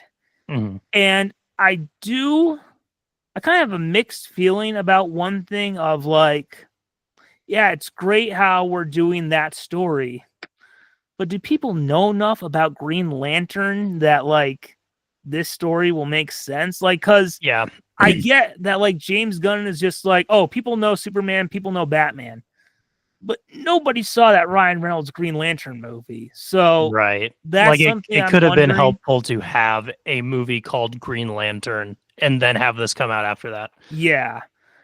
But look, maybe the show will do a good job of like maybe the opening. Here's Hal Jordan's origin story. Here's John Stewart's origin story, and it will just be like fine. It could be like the first 10 minutes of the show, and we'll be fine. But one of my kind of what concerns about James Gunn being the head of DC is kind of him taking for granted what the audience already knows. Yeah. So there's that. We also know Sinestro's going to be in the show. He's not in the photo, but it's another big Green Lantern character who is Green Lantern's arch enemy. So this picture gave me a theory. About what the show could be about, because it's a very weird description for a Green Lantern show that it's two intergalactic cops drawn into a dark Earth-based mystery as they investigate a murder in the American heartland. My guess is that maybe they're going to take a Men in Black approach where there are aliens living among us. Maybe either they're like pretending to be humans, kind of like in Men in Black, and maybe an alien gets murdered, and there's like a bunch of aliens being murdered, and that's what draws Hal and Jon Stewart back home to investigate it. And then as we get closer towards that, as the show keeps going, it gets more and more into the traditional sci-fi Green Lantern type story. And maybe we could have an interesting story about maybe Hal has been avoiding going back to Earth. And maybe John has some unresolved issues when he left Earth to be a Green Lantern. That's just my guess. My guess is that like someone is killing aliens who are living on Earth. And that's why they're drawn here. So I guess my question to you is, what do you think of this first image for Lanterns? Well, there's not a lot to say about an image like this, but for big Green Lantern fans, they get to see a pretty cool ring. That's right. It's also, cool to see the actors doing their job, seeing what they look like in the role. Just basic, simple little hype image. Nothing wrong with that. Yeah, like in general, I'm not gonna lie, I don't think this should have been the first image, but I think they were just super excited of like, hey guys, we have this project we're super excited about and we're starting filming. Yeah. That's kind of what definitely. I think. Yeah, I think that's fine. Yeah. So there we go for Lanterns. Sweet. Yes. So that's pretty much what came out yesterday. Did we want to jump to some rabbit hole? Yeah, I wouldn't mind that. I mean, what a perfect way to, you miss, when you haven't had it in a little bit, you start to miss the rabbit holes. Oh, rabbit hole questions. So let's do a few of those. Yeah, some of these I haven't seen in a while because I wrote these like the end of December. Yeah. All right. Because I got like 22 on here. I'll jump around and see what I can find. Cool. All right.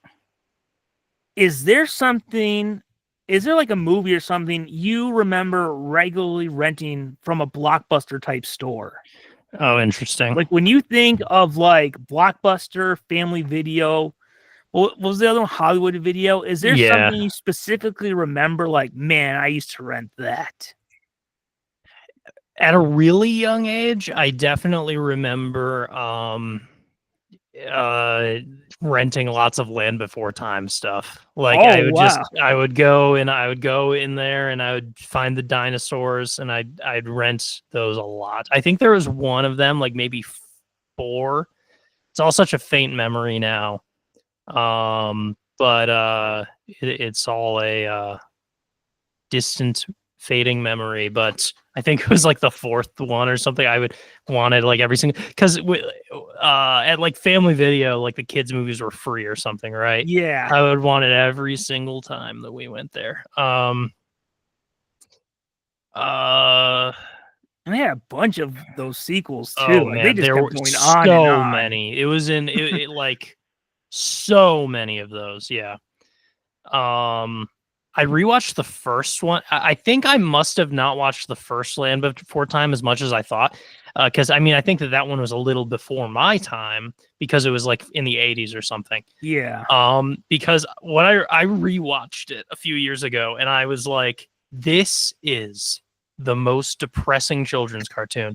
My God, is more depressing than you would. I didn't remember. I was just like, this is gonna be fun. It was like, that's depressing. What do you expect from a movie about dinosaurs? Yeah, and they're all gonna die. Yeah, We know their fate. But that is also true of humans.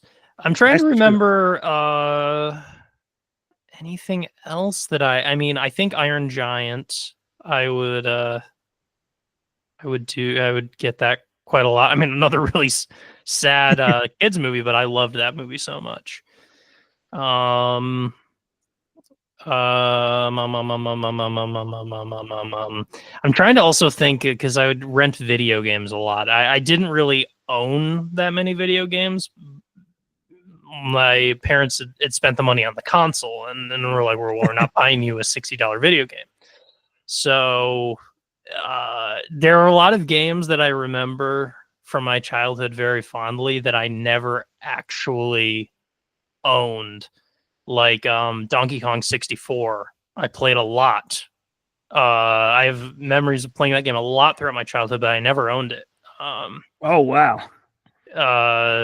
So yeah, stuff like that, or even all my first experiences with Zelda games. I never owned a Zelda game until GameCube Wind Waker. All the Zelda games I played before that were just renting it over and over again. So yeah, those are some that pop into my mind. Yeah, for me, when I went to Blockbuster or Family Video or Video Master, I would always rent Batman Returns or Batman Forever. Because back in the day before you had internet, if they weren't at Target, you couldn't find them. So Yeah. I would rent those. I remember after I got those, then renting Mask of the Phantasm and the Batman Superman movie. Yeah. Yeah. And then after I got those, then I rented the first Christopher Reeve Superman movie. Yeah. Yeah. So for me, when I think of Blockbuster, the first thing I think of is 90s Batman. Yeah. Oh, another thing that popped in my mind is Wallace and Gromit. That was Really? a lot of my early, yeah, I would rent those. Was it just were the shorts on individual tapes? I think they might have had like maybe a couple on a tape. I can't exactly remember, but I definitely remember it could have just been the one. Because that first the wrong trousers one is the one I really remember seeing a lot.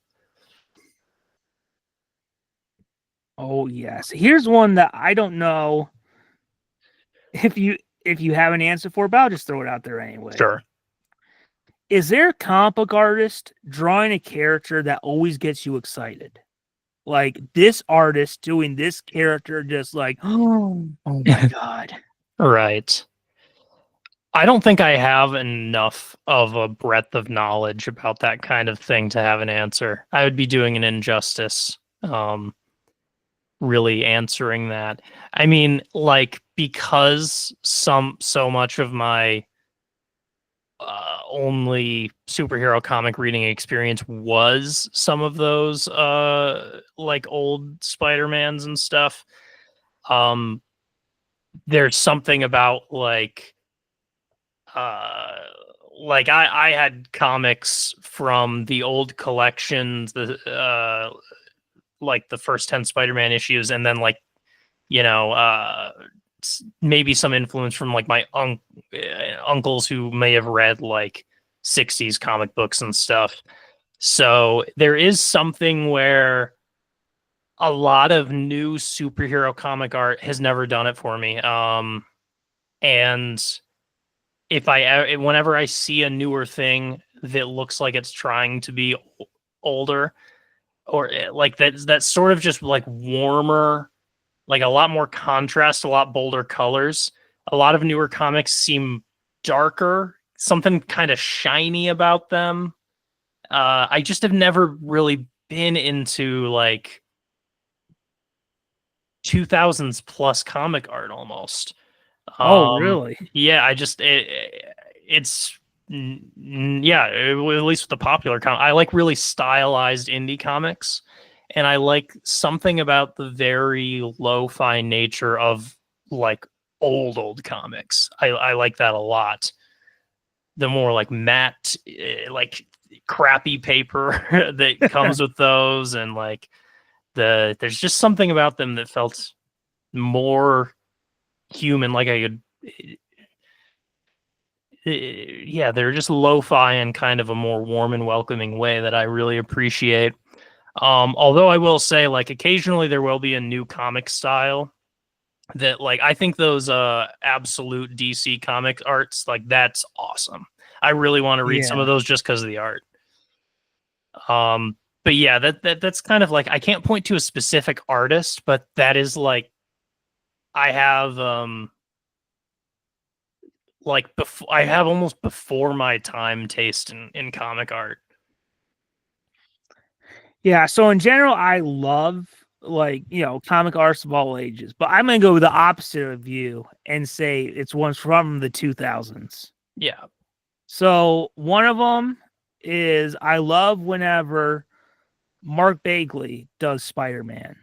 So he did Spider-Man in the 90s, he did Ultimate Spider-Man, and I just now unfortunately, I mean, good for him. He is retired now. Mhm. So he just does covers, but anytime like Mark Bagley draws Spider-Man, I'm like it feels like having Toby or Andrew play him. Like Yeah. it's just so reassuring. And I don't know if you remember, but back in the 2000s, if you had like Spider-Man like birthday party cakes or decorations or balloons, Yeah, it was all that. if it wasn't Toby, it was Mark Bagley Spider-Man. Yeah, definitely. So there's that. Another one is another Spider-Man one, and that's John Romita Jr., who his father is probably the most influential Spider-Man artist of all time. Like he followed Steve Ditko and really gave us the Spider-Man we all know and love. But I just love John Romita Jr.'s Spider-Man. Like that's the Spider-Man that I grew up reading in Amazing Spider-Man by J. Michael Straczynski. And you know what? Honestly, I have a little bit of nostalgia because when you watch the MTV Spider-Man cartoon, I kind of think he looks a little bit like this one. Mm-hmm. So there's that. And I just, you know what? He's the current artist on the Amazing Spider-Man right now. And you know what? They have a new writer coming in, and maybe the story will be crap, but I'm not gonna lie. Anytime he draws Spider-Man, I'm just like, I don't care who the writer is. I think I need to pick it up because I love that. And now I'll jump over to DC, and this one is just for all of DC, but I love it when he does Batman, and that's Jim Lee. I just love his take on the DC characters. He's also, before DC, he was a big X-Men guy. Like, I think he did X-Men #1, which at the time was the best-selling comic book of all time in the 90s. That was X-Men, not Uncanny X-Men, which would have been from the 60s. X-Men #1 was from like 1990, I think. So yeah, that was a big one. I just love his art so much. And by the way, he and Jeff Loeb are doing a sequel to Batman Hush. Oh, interesting. That just jumped up to be my most anticipated comic of the year. Yeah, that's interesting. Yeah. So yeah, I love those guys. Yeah, those are cool. One thing I will clarify, like the early 2000s comic art, I can see some nostalgia in. It's more like when I was getting kind of back into comics and particularly indie comics, like early college, 2012, 2013-ish. That's when I would be like at a comic book store passing by all the superhero comics. And like compared to the really like dramatically unique art styles of a lot of indie comics, I would just see Marvel and DC comics, like superhero stuff, so like from that at like 2013 or something. And I would just look and go like, this is completely styleless to me. Like it doesn't draw me to want to read any superhero comics. So that was like specifically an era where I just wasn't as into superhero stuff. And then I started to kind of have more appeal to it after that. But the like early 2000s, I do have some nostalgia for. Oh yeah. All right, here's one to ask. What is the first series finale that made a big impact on you? Like, do you remember like your first time, like, oh my God, this is the series finale?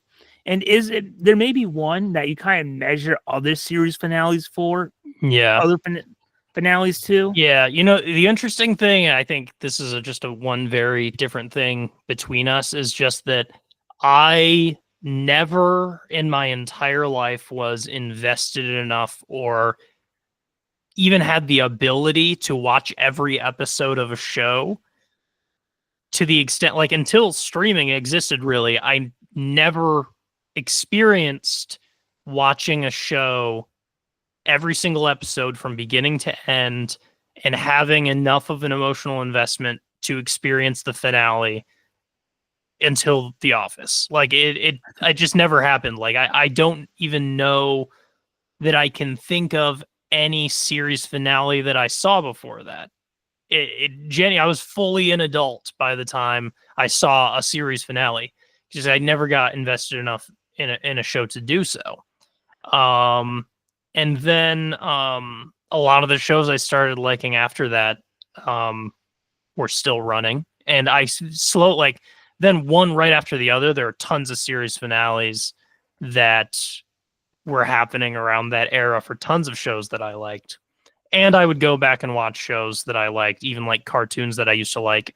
And I'd be like, I'm finally going to watch the last episode of this because I never saw it when it was airing.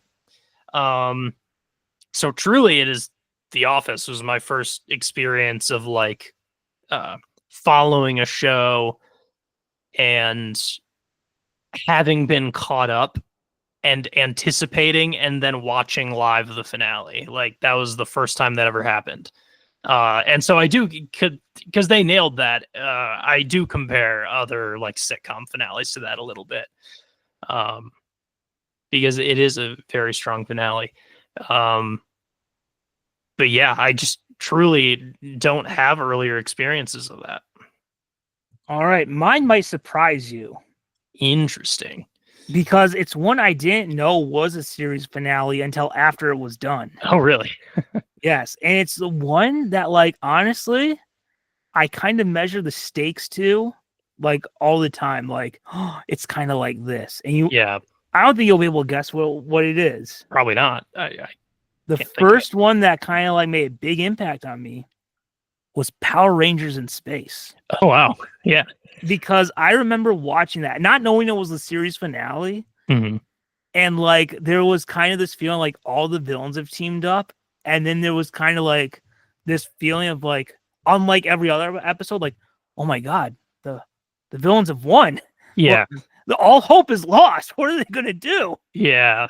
And That's then crazy. kind of like, this is it. We may not be coming back from this. And like, Wow. it wasn't until like the end of the show, I was like, oh, I guess it is done. Like, that guy's defeated. We tied everything up. It's over.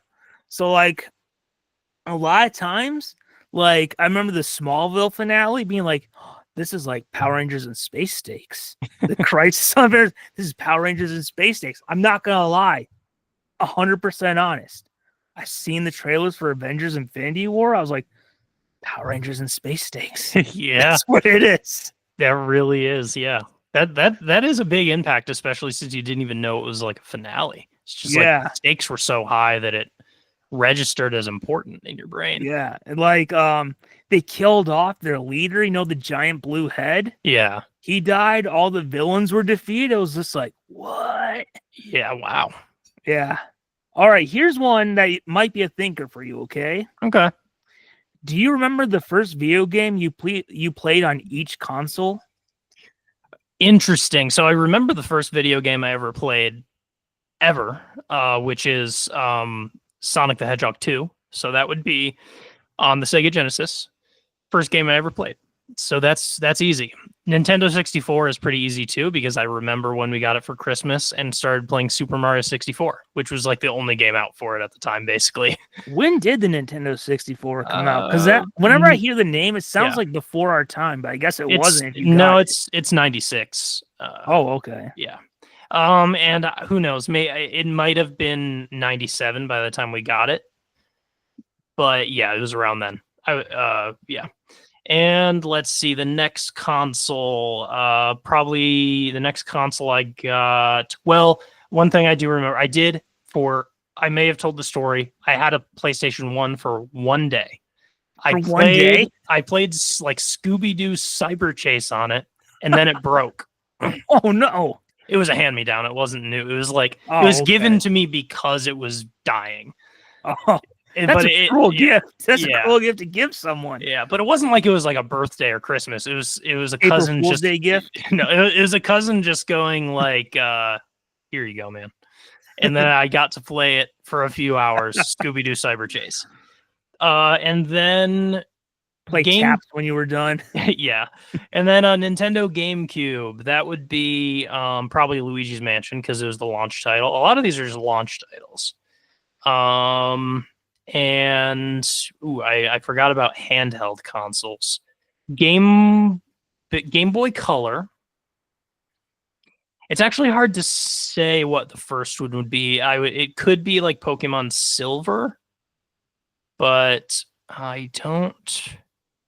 Very well could have been like some game that no one remembers first.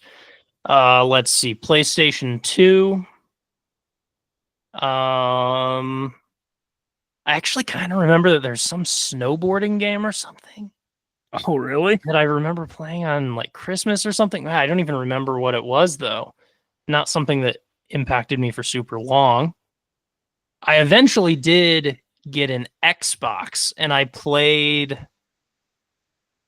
what was it named? Voodoo something? It was like I was mostly a platformer person and the Xbox didn't really have many platformers.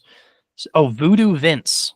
So that's a game that no one remembers. It was just like one of the only platformers that was on Xbox. Game Boy Advance came out. I wonder what the first thing I played on that was. Oh, I wouldn't know what the first one on Game Boy Advance was. I think it may have been a Mario one. Oh, I just remembered that my Game Boy Advance was a Donkey Kong Country Edition Game Boy Advance, so it might have been Donkey Kong Country that I played Like on it it. came with the game? Yeah. Oh, I think I had that too. Because did you have the lime green one? Yeah, the lime green one I Yeah. think was it. I think it was the Donkey Kong Country Edition. So I think that was probably the first Game Boy Advance one. Oh yeah, Nintendo DS Kirby Canvas Curse, underrated game.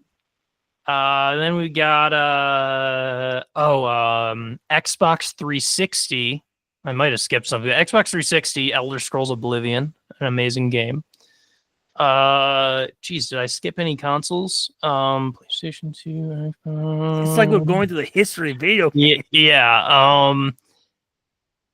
And then I guess the only thing I can think of now is PlayStation 4. So we're starting to get pretty modern. Did you do PS3? I never had a PS3. Oh.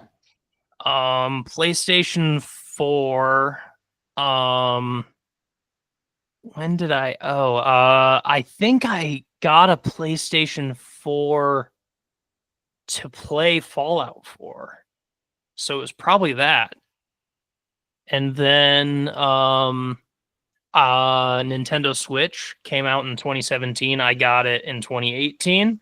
And the first thing I played, I believe, was Mario Odyssey. I specifically was like, I want the first game I play on the new Nintendo console to be a Mario game. So I think it was Mario Odyssey. And then the newest, the Nintendo 3DS. Now that's getting wild and wacky.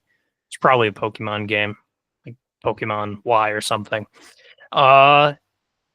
Getting us up to today, I just got a PS5, and the first thing that I opened up on it was, it's funny that I can't remember this, is 4 weeks ago. I think it was Astrobot, because that was definitely the first game I beat. Great game, by the way. So deserving of Game of the Year. I have that. I've never played it because it came for free on the PS5, right? I think that what you might be seeing is a game called Astrobot's Playroom, and it's sort of like it is also good, but it's almost like a demo of Astrobot. Oh, okay. But it is basically Astrobot. It's sort of like if you like the gameplay of that, you'll like Astrobot, but Astrobot is a longer, bigger game, and it's not free. It's whatever, like $50 or whatever. Oh, okay.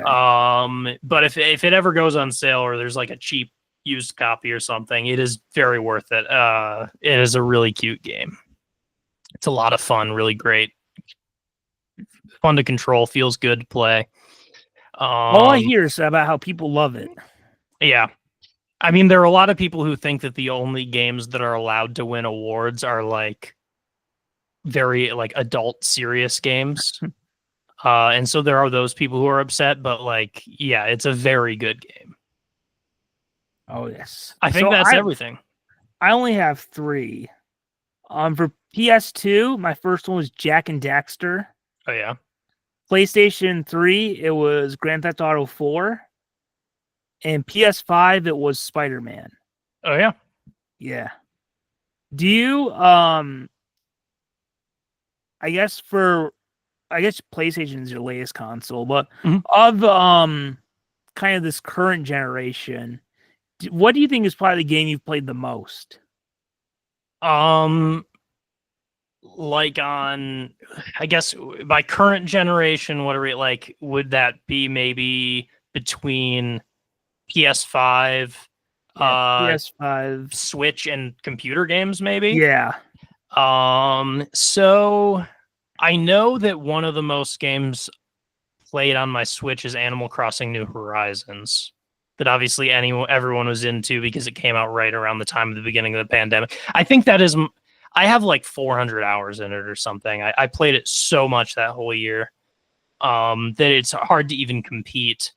That said, for a long time, PC gaming was kind of, I mean, I'm a fairly big PC gamer, not with ever like a good PC. Like it's always been on a laptop, but that's been one of my main modes of so I mean Balatro I've played constantly over the last year or so. So if I'm just almost thinking of it like newer games in the last 5 years, I would say my most played games. Oh, Baldur's Gate 3, I played a lot of. I'm almost positive that numbers-wise, that Animal Crossing New Horizons I have played more of, though. Oh, okay. I think that's got to be, like, I had infinite time on my hands. I terraformed the entire island, like, from top to bottom. I removed every single thing from the island, terraformed the island to be the right shape. I created a grid to build all the houses on a grid, like a neighborhood, like an urban planner. Like I truly spent an insane amount of time planning my island and building it exactly how I wanted. Trying to get as many bird villagers as I could. It's got to be my most played game of this generation. Oh, yes. For me, the one I've done the most is Red Dead Redemption 2. Yeah. That has become, outside of, I mean, the Batman Arkham and the Spider-Man games are my favorite. Yeah. But not counting those, Red Dead Redemption 2 is my favorite. Yeah, definitely. A lot to do in there. I hope they do a third one so much. Mm. You know what I'd also like for them to turn into a franchise is L.A. Noire. Oh, yeah. Yeah. Even though the main character has like one of the most pathetic, unheroic deaths I've ever seen in storytelling. He's a cop and he falls into a river and drowns. And he doesn't have he doesn't even have an honorable scream. It's he's screaming. Almost like a Wilhelm scream. Yeah. Yeah. It was just like, man, he did not. What an unheroic death that was. All right. Here's one that I think is interesting. What is one decision that you think could have potentially saved a failed franchise? Interesting. I have to think about this a bit. You can say yours. Okay. Now, I'm not saying that like it would have 100%, but I think it would have definitely helped. Mm-hmm. I think that instead of starting the DCEU with Man of Steel, they should have started with Ben Affleck's Batman. Because if you gotten that right, like then you have you have something where it's like, all right, we have an established franchise people like. Then you could have had, the Man of Steel and BVS would have hurt, but people have been like, yeah, but Batman was still good. So that would have, it would have given them like a foundation of something to build on. And Yeah. I I really think that could have really helped. Like even if we still had Man of Steel and BVS happen the way they did, I really think that like having that first movie be Batman versus Superman, I mean having it be the Batman would have really helped. And also we would have been introduced to the Batman we normally had instead of one who's going through an arc in BVS where he doesn't act that way in Justice League or Suicide Squad or The Flash. So to me, I think that would have changed the fate of the DCEU. Yeah. Yeah, that on that note, I have a very simple but just cleanly obvious answer. It's not interesting because it's been said so many times, but my answer is they should have planned the whole Star Wars sequels from the beginning. They should have had the whole story. And even though I know that they were trying to do like the old ones, a different director for each one, it might have just been better to use the same director for each one. I don't know. My vote is, I don't know, Ryan Johnson, for example. He should have just done the whole trilogy. Should he have though? For me, to make me happy, yes. Yeah. I mean, the big difference between what happened with the sequel trilogy and the original trilogy is you still had George Lucas overseeing it. Yeah, that was a problem. It needed a singular vision. I don't think the director thing is as important. I think the writing a 3-part story in 3 parts, a singular story, like, yeah, just they shouldn't have tried to capture some. It's like they were trying to cast a magical spell that if they do the same things that Star Wars, the original trilogy did, that this would end up good. But it's like the original trilogy ended up good in spite of that. Like it shouldn't have worked. And when you try and copy the same process, this is what happens. It is a mess. Yeah. I mean, but I think like the big difference is that like in a way, Star Wars is kind of like what the Deadpool franchise is. Like, Deadpool had 3 different directors in that trilogy, but the boss was Ryan Reynolds. He was overseeing everything. Yeah. The Star Wars trilogy, it had different directors, but George Lucas was overseeing it. Yeah. If, in retrospect, they should have had either JJ or Ryan was the one in charge, even if you wanted to do the whole thing of 3 different directors, JJ, Ryan, was it Colin Trevorrow? It was going to be Colin Trevorrow. Yeah. Even if you wanted to do that, there should have been one person in charge overseeing it, kind of like a Kevin Feige. Yeah, that would have helped. And yeah, I mean, to reiterate my opinion that I've said so many times on this too, I like the first 2 a lot. I don't really like the third one because I think it just kind of and the third one even kind of messed up my thoughts a little on the others, where it was just like disappointing that it felt so unplanned out and like just kind of flopped at the end. And I just simply wish that it would have been more planned out. Yeah, I kind of look at the sequel trilogy as like, I don't know, we wrapped it up in Return of the Jedi. What are we doing? It's over, guys. It's done. I don't know. Yeah. Maybe, I don't know. Maybe if it was more separate, I don't know. Yeah, well, that's like when I was earlier in this podcast when I was defending it, I was sort of trying to be like, No, they're separating it. They're saying goodbye to the old characters and they're focusing on the new characters. But I think they flopped on making the new characters work. I think they weirdly like seemingly like I don't think they did enough with Finn. Like he's such has so much potential to be an interesting character in the first one. Finn was interesting, and then he just kind of disappeared in the other two. Like, yeah, I think that's one of the biggest mistakes. I think the Rey stuff is some of the strongest stuff in the whole series. yeah, But I felt like, yeah, that's another thing with the Last Jedi that I love. I love the Last Jedi, but like they were trying to do. Oh, in the second movie they separated, and I don't think they should have done that. They should have had Finn and Rey together in the second one. Yes, then we could have avoided that god awful planet, which is like stuff like that. Like overall, I'll just be honest. I think Last Jedi is bad. I don't like that movie, but like I mean, which is ironic because I think the Rey and Luke stuff is so good. It's just stuck in a movie full of crap. Yeah, but yeah. I happen to just more come out that the Last Jedi. I think it's more a good movie that has a couple of weird, crappy parts rather than. But I like it's sort of like I am agreeing with you on some of those parts, but I just come out of it feeling a little differently.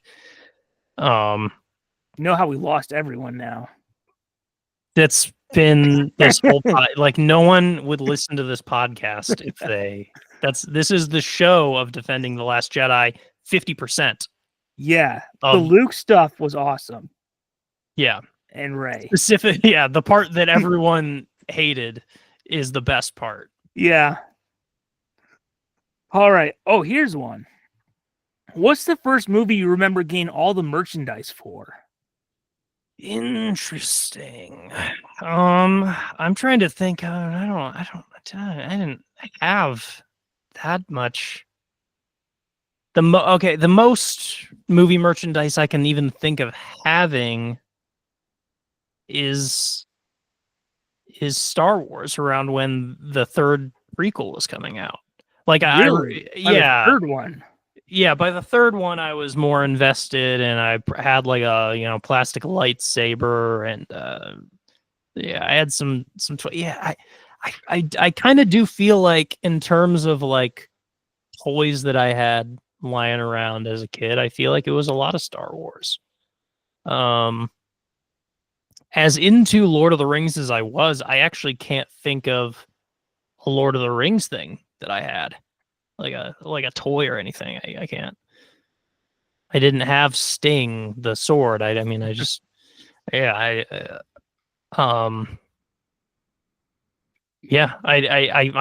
blanking on toys that I would have had. I had a Bug's Life playset. I remember that just came back to me.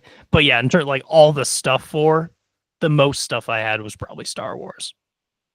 Yeah, like I don't remember it, but I know I got a bunch of the Toy Story stuff. Yeah. But the one I specifically remember getting all the merchandise for was Batman and Robin. Oh yeah. Getting all the toys, getting the storybooks, which were like it was interesting because when you look at the books, they took the movie costumes and designed them in the style of Batman the Animated Series. That's cool. So yeah, that's one. Here's one I think is an interesting one. All right, let's say hypothetically you're going on a trip, okay? Okay, hypothetically. Hypothetically going on a trip, and it's a long trip. You gotta need to put 5 movies on an iPad. Okay. What are they going to be? That's interesting. Wow. 5 movies, long trip. Well, geez, I mean, could pick the Lord of the Rings trilogy and I'd have 3. I wouldn't mind that. To get you all the way there. Yeah, that kind of is a cheat where I could just pick those. But hey, look, I get to pick 5. So I'll pick the entire Lord of the Rings trilogy. And I will Do I want to do this? Now I'm starting to think about like I'm on a plane, so I don't want to. I don't necessarily want to play Midsummer on there. Um, even though that is one of my favorite movies of all time. Oh, yeah, I'll do What We Do in the Shadows. Just thinking of like some of my favorite movies. It's a movie I like to rewatch a lot, and it would be a fun one that I would get to watch. But if I'm trying to think of, I feel like I want to at least have a horror adjacent thing. What do I feel like rewatching? Yeah, honestly, I might just go The Shining, just a classic. Oh, Just okay. just go The Shining. Like if I want to have at least one scarier movie, it's a good one to throw into the list. Not a ton of variety since 12 to 13 hours of it are going to be the same series, but like I feel like that's just like it seems like such a surefire way to know I'm going to be entertained for an entire flight. Like watching the Lord of the Rings trilogy, I do it about every year anyway. So it's like, yeah, why not? Oh yes. Now for this, in general, I wouldn't choose like my favorite movies of all time. Like just like my go-to ones. And actually, I think the last time I had to go somewhere, I have them all on this iPad right here still. So and besides one of them, the rest are under 4 years old. So mine are Captain America: Civil War, Spider-Man: No Way Home, Deadpool and Wolverine, The Flash, and Clerks 3. Oh, interesting. Yeah. So those are kind of like whenever I have to quickly go somewhere, or if I'm told, hey, heavy winds may have a power outage, I Yeah. quickly go to those ones. Yeah. That makes me think of what could be another interesting rabbit hole. I won't say 5 movies, but like one thing that I think like if I'm going on a long trip and I want to bring movies with me, one thing I feel like I would want to do is pick, say, like 3 movies that I've been meaning to watch as like these are the 3 movies that on this trip I think I want to finally check these out on this trip. And I wonder if there's like 3 movies that would be I mean it's easy for me because I can look through a watch list of like movies that I've been meaning to watch but haven't. I wanted to see the movie Poor Things from I think either Oh last year or yeah. the year before. I think it's 2 years ago. Yeah, and that's like just one where it's like a supposedly really good newer movie that I wanted to see. Oh, there's a movie from I think mid 2000s or something that is supposedly really weird. Uh,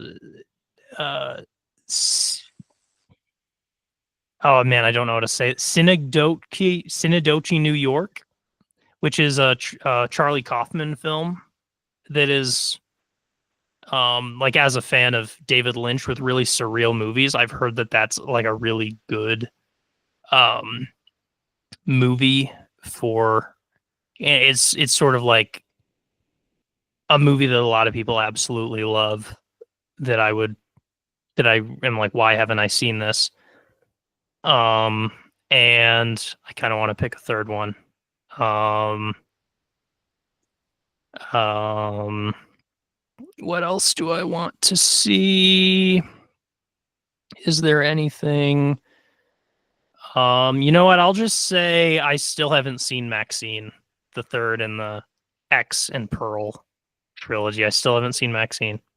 Oh, okay. Those are kind of like the 3 movies I'd be like, I'm gonna watch this next. Or sort Yeah. of like that Syndio New York or whatever one. That's like one that I feel like I have to force myself to just sit down and watch sometime where it's like I want another one that just pops in my head, like The Exorcist is a horror movie that I've never seen, and it's like the most famous horror movie ever. Oh And, yeah. but I'm not like that interested in watching it, but I feel like sometime I just have to sit down and force myself to just watch this movie. Yeah. So that's interesting. I don't know if anything pops into your mind for that question, but I've been trying to think of a third one.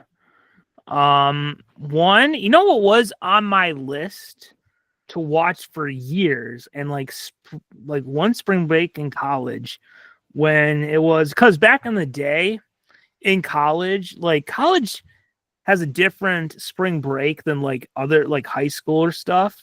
Mhm. So back when I was at our first college, my spring break was basically just me by myself, Yeah. like no travel or anything. Mhm. And one movie that had been on my watch list for years was RoboCop. Oh And I yeah. finally sat down and watched it. So one of them would be RoboCop 2. It's Oh, I one see. that Yeah. I want to get around to one day. Mhm. Because I did like it. It reminded me a lot of The Dark Knight Returns. Mhm. One that's kind of a I'm interested in because I've heard a lot of people really like it is Kevin Smith's new movie, the 4:30 movie. Okay. Yeah. And the other, you know what? It's one you brought up earlier. I want to watch Frankenweenie someday, the stop Oh yeah. motion one. Yeah. That's a fun one. It's pretty cool style, all black and white. It's interesting. Yeah, and you know another one I like the first one. I never got around to the second one. Is Secret Life of Pets. Oh, okay. That's Yeah. that's one of the few Illumination movies that I really enjoyed. Like, no offense, I kind of feel like Illumination is DreamWorks' little brother. Yeah, And they're definitely. not as strong as Yeah.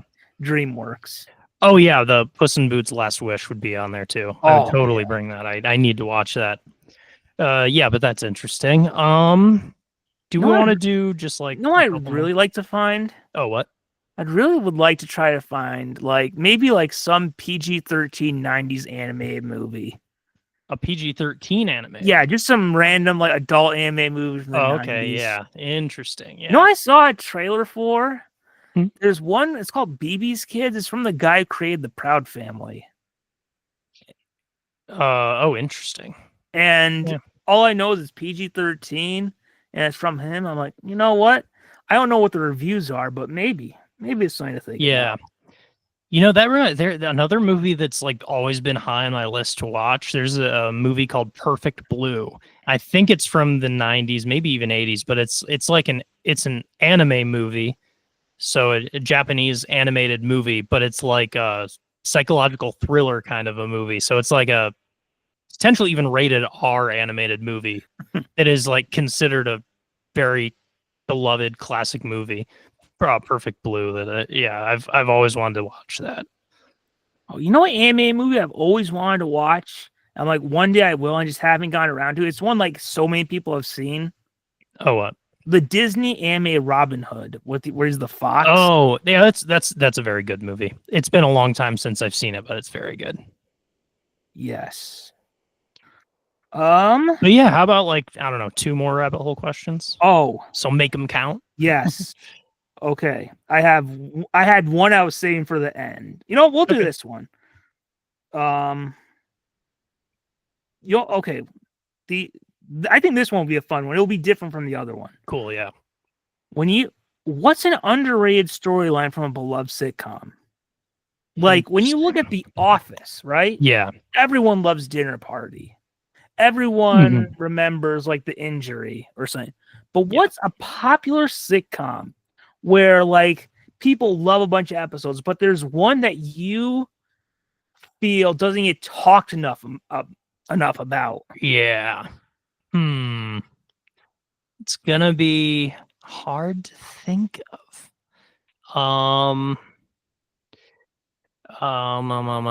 If you have one in mind, you can say it. I'm gonna try and Okay. dig. Mine is from Seinfeld, which, I don't know if anyone could tell, but I'm in Jerry's apartment right now. Yeah. Kramer's going to come in any second. Yeah. Everyone, even like people who don't know, who haven't watched Seinfeld, right? They know about Soup Nazi, Master of Your Domain, stuff Mhm. like that. One storyline that I feel is underrated that I feel deserves to be celebrated is the 7. And it's one where, yeah, in season 7, George is engaged to this woman named Susan. And he talks about how he wants to name his child 7 because it's Mickey Mantle's number, and he thinks it would be a beautiful child for a name, especially if it was a girl, 7. And his fiance is like, that's a stupid idea.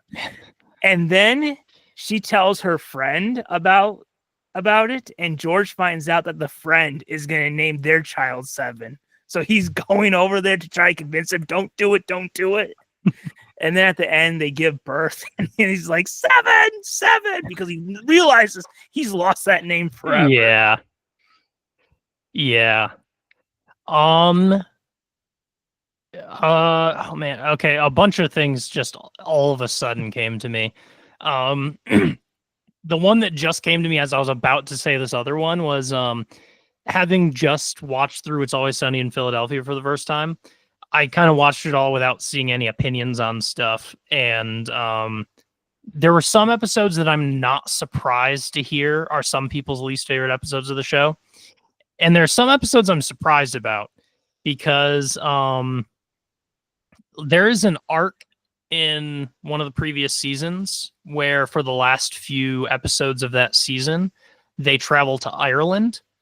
Okay. And so the entire last maybe 4, maybe even 5 episodes of the season are all take place in Ireland. And I thought that it was such an entertaining story arc. And a lot of people don't like it. A lot of people are just like, I hated when they went to Ireland. Like, I just don't care about those episodes. Just because they're out of the bar or something, or? I think it's a combination of that. And I think some people just feeling like the writing didn't quite work, or some character moments didn't quite work. I know at the end of the Ireland arc, there is a really emotional, heartfelt moment, and It's Always Sunny never does that. It's like one of the most insincere shows ever. There is, at the end of one of the previous seasons before that one, is the show's first heartfelt moment, and I love that. It's an episode that almost entirely revolves around Mac, and there's a very beautiful scene at the end of it, and anyone who's seen the show knows what I'm talking about. There's basically 2 moments in the series that get serious for a second, and it's that, and it's the end of the Ireland arc. I've heard people go they're just trying to do that again, but it didn't work this time. I felt that it did. I thought that the emotional moment at the end of the Ireland arc was very emotional, and it did work. And there are some people who are like, it worked the first time you tried doing an emotional moment, but this time, look, It's Always Sunny isn't supposed to be like this. But then an entire another season came after that, and that didn't have any emotional moments. It was just completely back to normal. I like the Ireland arc a lot. Another thing that came to mind, because I was trying to think, a lot of times with sitcoms, I bring up the same ones. And it's not that I don't bring up this one, but I forget to bring up Parks and Rec sometimes. I remember many years ago, I think right after the show ended, I came up with my top 10 favorite episodes of the entire show. And in that process, I remember finding that one of my top 10 favorite episodes of the entire show was actually a lot of people's least favorite episode of the show. Oh, and wow. that really shocked me. Because first of all, I think it's in the best season 4. And I think the only reason that a lot of people don't like it is because it's very there's a lot of emotional turmoil in it that's played up for laughter. But I think a lot of people just don't like seeing what is essentially the Jim and Pam of the series really fight a lot and hate each other. And that whole episode is about them really not getting along and fighting. It's an episode where the plot of the episode is they're part of they start trying to help this high school group with their United Nations group, one of those groups where they pretend to be different countries. And Basically, it's two people who are typically friends and romantically involved with each other getting really, really heated, like battling each other in the United Nations as different countries. And they're starting to get so heated, and their emotions are getting so. They basically ruin it for all the kids. And so there's also a little bit of like a Scott's Tots kind of thing where it's like they are just completely ruining this for all the kids who will enjoy this. Like everyone's having a bad time. And I think it's one of the funniest episodes of the whole series. Where April Ludgate, instead of being one of the countries, is the moon. And it's one of my favorite, where I was gonna say I got confused for a second because there's a character called Andy, and I was like, is it Andy Bernard or is it Andy Dwyer? Which one is Parks and Rec? Which one is Andy Dwyer? Tries to get all the lions in the world. Oh wow! At the U.S. So it's just an amazing episode. And it's in my top 10 favorite Parks and Rec episodes, but a lot of people don't like it. That since you brought up It's Always Sunny, now that I know it's in the same continuity as Abbott Elementary, I have been going through it. Yeah. Man, you know what is so messed up? What? Those like redneck cousin incest. Oh, the incest cousin, the McPoyles. Yeah, I'm just like, wow. Oh my god. At first, I thought they were only going to appear in one episode, but then they keep coming up. They're a big part of the series. Yeah. Yeah, like I think the most recent one I saw, it was 2 days. It was yesterday. What one was it? It was the talent show one, but before that, it was the one where they hold them hostage. Oh yeah, that was. And you have like Frank doing the Die Hard parody. Yeah, but I was just like, wow, man, they really went all out with that. Yeah, those are. It's Always Sunny. It's just like these are the most depraved people you've ever seen in your life. That's what the show is, and so these weird incest brothers, like that's just as depraved as you can get. So it's Wait, so by the talent show one, do you mean the Nightman one, or are you earlier? It's the one where it has the American Idol parody where D is drunk. Oh yeah, okay. What was Charlie and Frank's? What was Charlie doing? Oh, it was the one that had the Korean place that was the end of the parade, and they were going to do the wet T-shirt contest, and then Frank found out. Yeah, I remember that. Yeah, I guess you probably haven't gotten to it yet, but the Nightman Cometh is one of the all-time greats of that series, and that's when they put on Charlie's play. He writes a play. Oh, and just when you get to that one, I think it's in season 4. That's one of the all-time greats. Oh yes, and you know what I have seen? I have now seen the crossover episode, at least the first part. Oh, on Abbott was very good.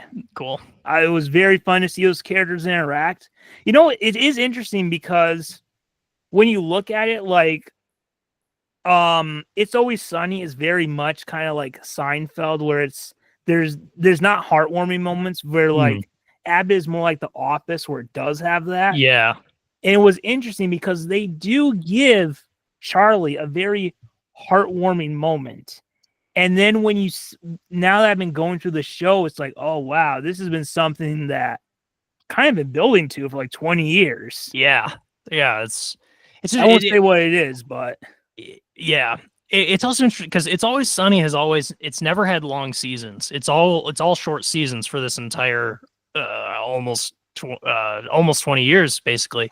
And so it sort of does like build a lot slow, like the character development happens a lot more slowly over the years, where so it's interesting to find like, seasons 15, 16 is like when we finally get some heartwarming moments here and there. And then I think that is to pair it with this other show that does have heartwarming moments is kind of a good setting to explore that a little more. But yeah, that's cool. I had been planning to get to that when I finally start watching Abbott Elementary, which I intend to do so soon. But I did see that. I think that the Always Sunny season isn't until like early June or something. Yeah. So it's gonna be a So while. yeah. So I think it'll still be a while before, but I would like to do that special where we talk about the Oh crossover. yeah. But it'll be probably not until around then. Yeah. Frank was I was very happy that they paired Frank and Mr. Johnson. Frank has some great moments Yeah. with Gregory and Mr. Johnson in there. Yeah. Cool. Yeah. So, and I am interested now in seeing what they'll do. With It'll be interesting to see the Abbott characters in It's Always Sunny and how that show was Yeah. done. All Yeah. right, shall we wrap up Last with our one last then? one? Cool. Now Yeah. you can tell this one was written for the the New Year's one, but I never got around to it. Yeah. All right. What are your top 3 favorite movie moments of the 2020s so far? Now, not favorite movies, favorite movie moments. Yeah. Interesting. I might have to work my way back and think of my favorite movies of the last few years and try and remember what my favorite moments were. Did you just say the last few years? Well, of the 2020s, so Oh, the 2020 till 2020s. now. So got it. So that actually does cut out some things I was thinking of. You can go ahead and say some of yours while I pull up a list. All right, my 3. People are going to be like, "Oh, that's just nostalgia." Well, it warmed my freaking heart. Yeah. All right, maybe the number one. All right, I'll go in this. All right, my number one, I think, was the scene Spider-Man No Way Home, where you have the 3 Spideys together. Like after the whole we're gonna work together as a team, they throw on their masks and they run. You see them web swing together, and then they land on like that spot, like one by one, and you see them like all in their Spider-Man gear together. I was just like, Toby's back, Andrew's back. They fixed Tom. It was so wonderful. Another one is something I've been waiting 24 years for. And these are all like short like moments. It was Hugh Jackman's Wolverine putting on the cowl for the first time in Deadpool and Wolverine. Yeah. And one, maybe I feel like this may have been my number one if it wasn't shown in a trailer. Mm-hmm. It was in The Flash where Michael Keaton unveils himself in the bat suit for the first time. And he goes, and Barry Allen's like, you're, and he goes like, yeah, I'm Batman. If I had to go a number 4, it might be the scene in The Flash where they're in like Russia. They travel and they have to there's a giant building they have to get to the roof to. And Barry thinks that Batman's just going to carry him. And Batman just gives a look like, no, I'm not. And then he shoots his grapple gun and just grabs Barry by the collar and he swings up super fast. You can tell Barry was uncomfortable during that moment. Yeah. It's just like, you have the classic theme. You know what? Screw it. I'll throw in this other one too. I think it was a mistake to change the ending. But I won't lie. I did enjoy seeing George Clooney back as Batman. Yeah. And really, I mean, the series already ended with George Clooney being Batman. It still ends the same way with George Clooney being Batman. Yeah. Yeah, that makes sense. Looking, I'm trying to really make sure I don't forget anything.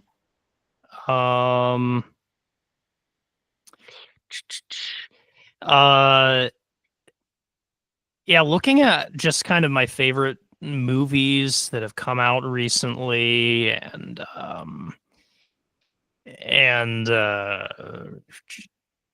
trying to think of amazing scenes that happened in each of those. Obviously a lot of my top movies of the last few years were horror movies, so I wish I could come up with things that weren't just in horror movies, but I do have maybe one example where So in what would it be, like 2022, we did our year-end lists, and then I came back later and changed my favorite Oh movie yeah. to Glass Onion. And as time has gone on, I would actually move that down a little bit. But what I realized is that part of the reason why I loved Glass Onion so much is because I think it has one of the most amazing endings.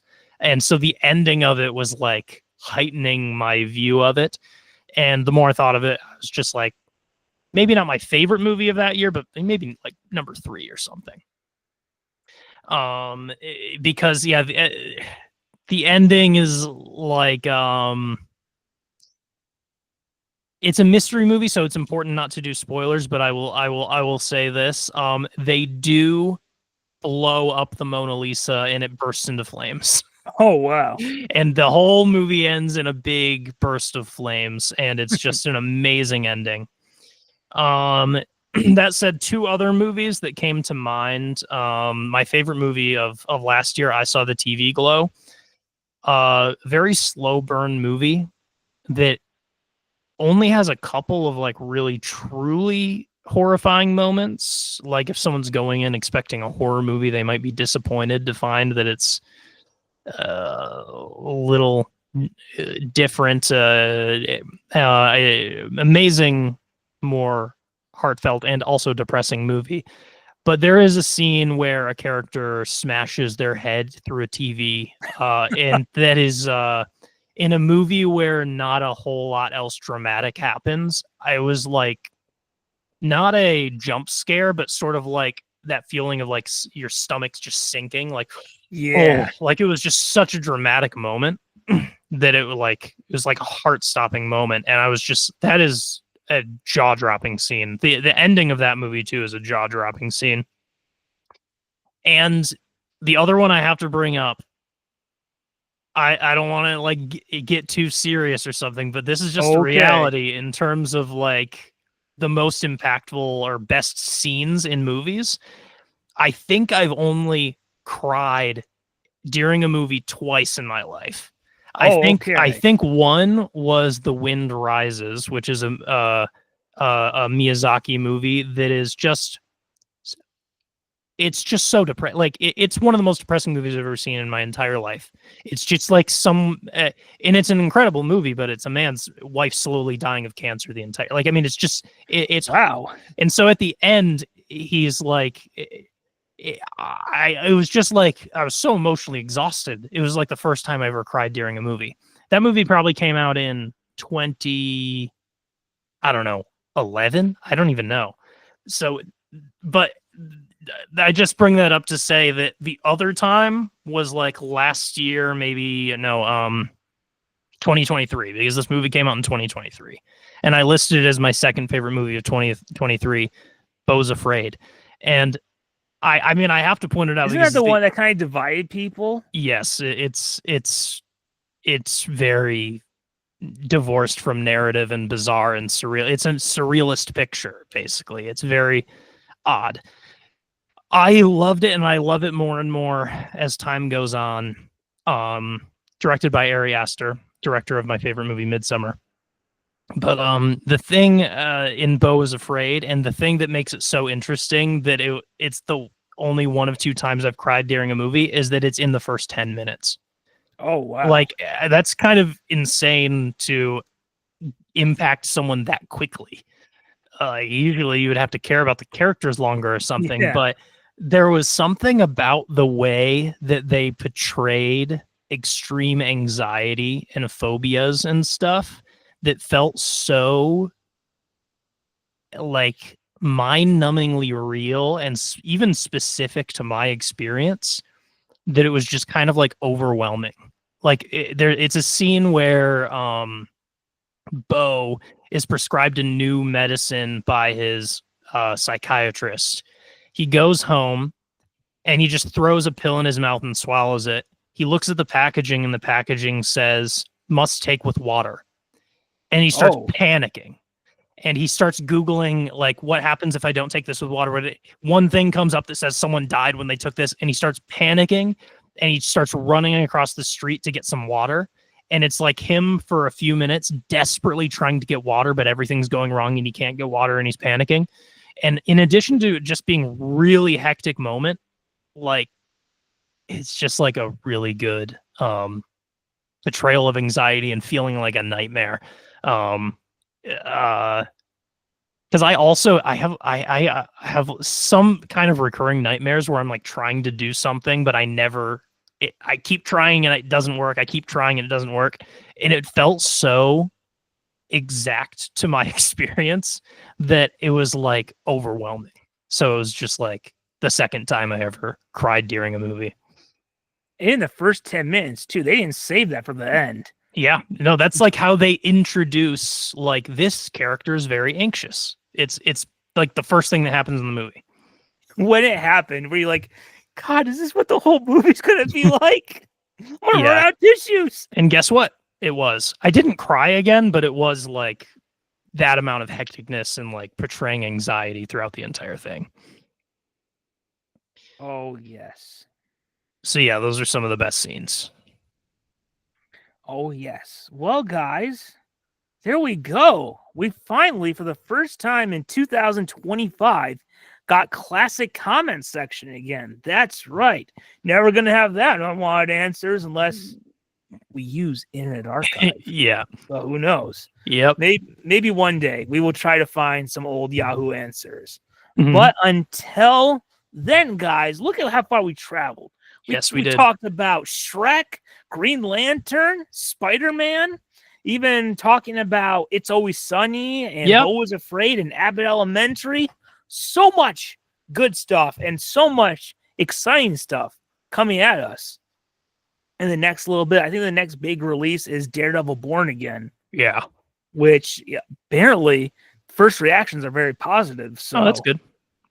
Very good. Hey, 2 more until we can have a special Marvel is Back episode where we pop champagne and everything. Yes, and we will be here to celebrate that with you all. Yes, but until then, as you go through the remote thinking, what can I stream today? Always and remember that no matter where you are, no matter what you watch, to keep falling down that rabbit hole.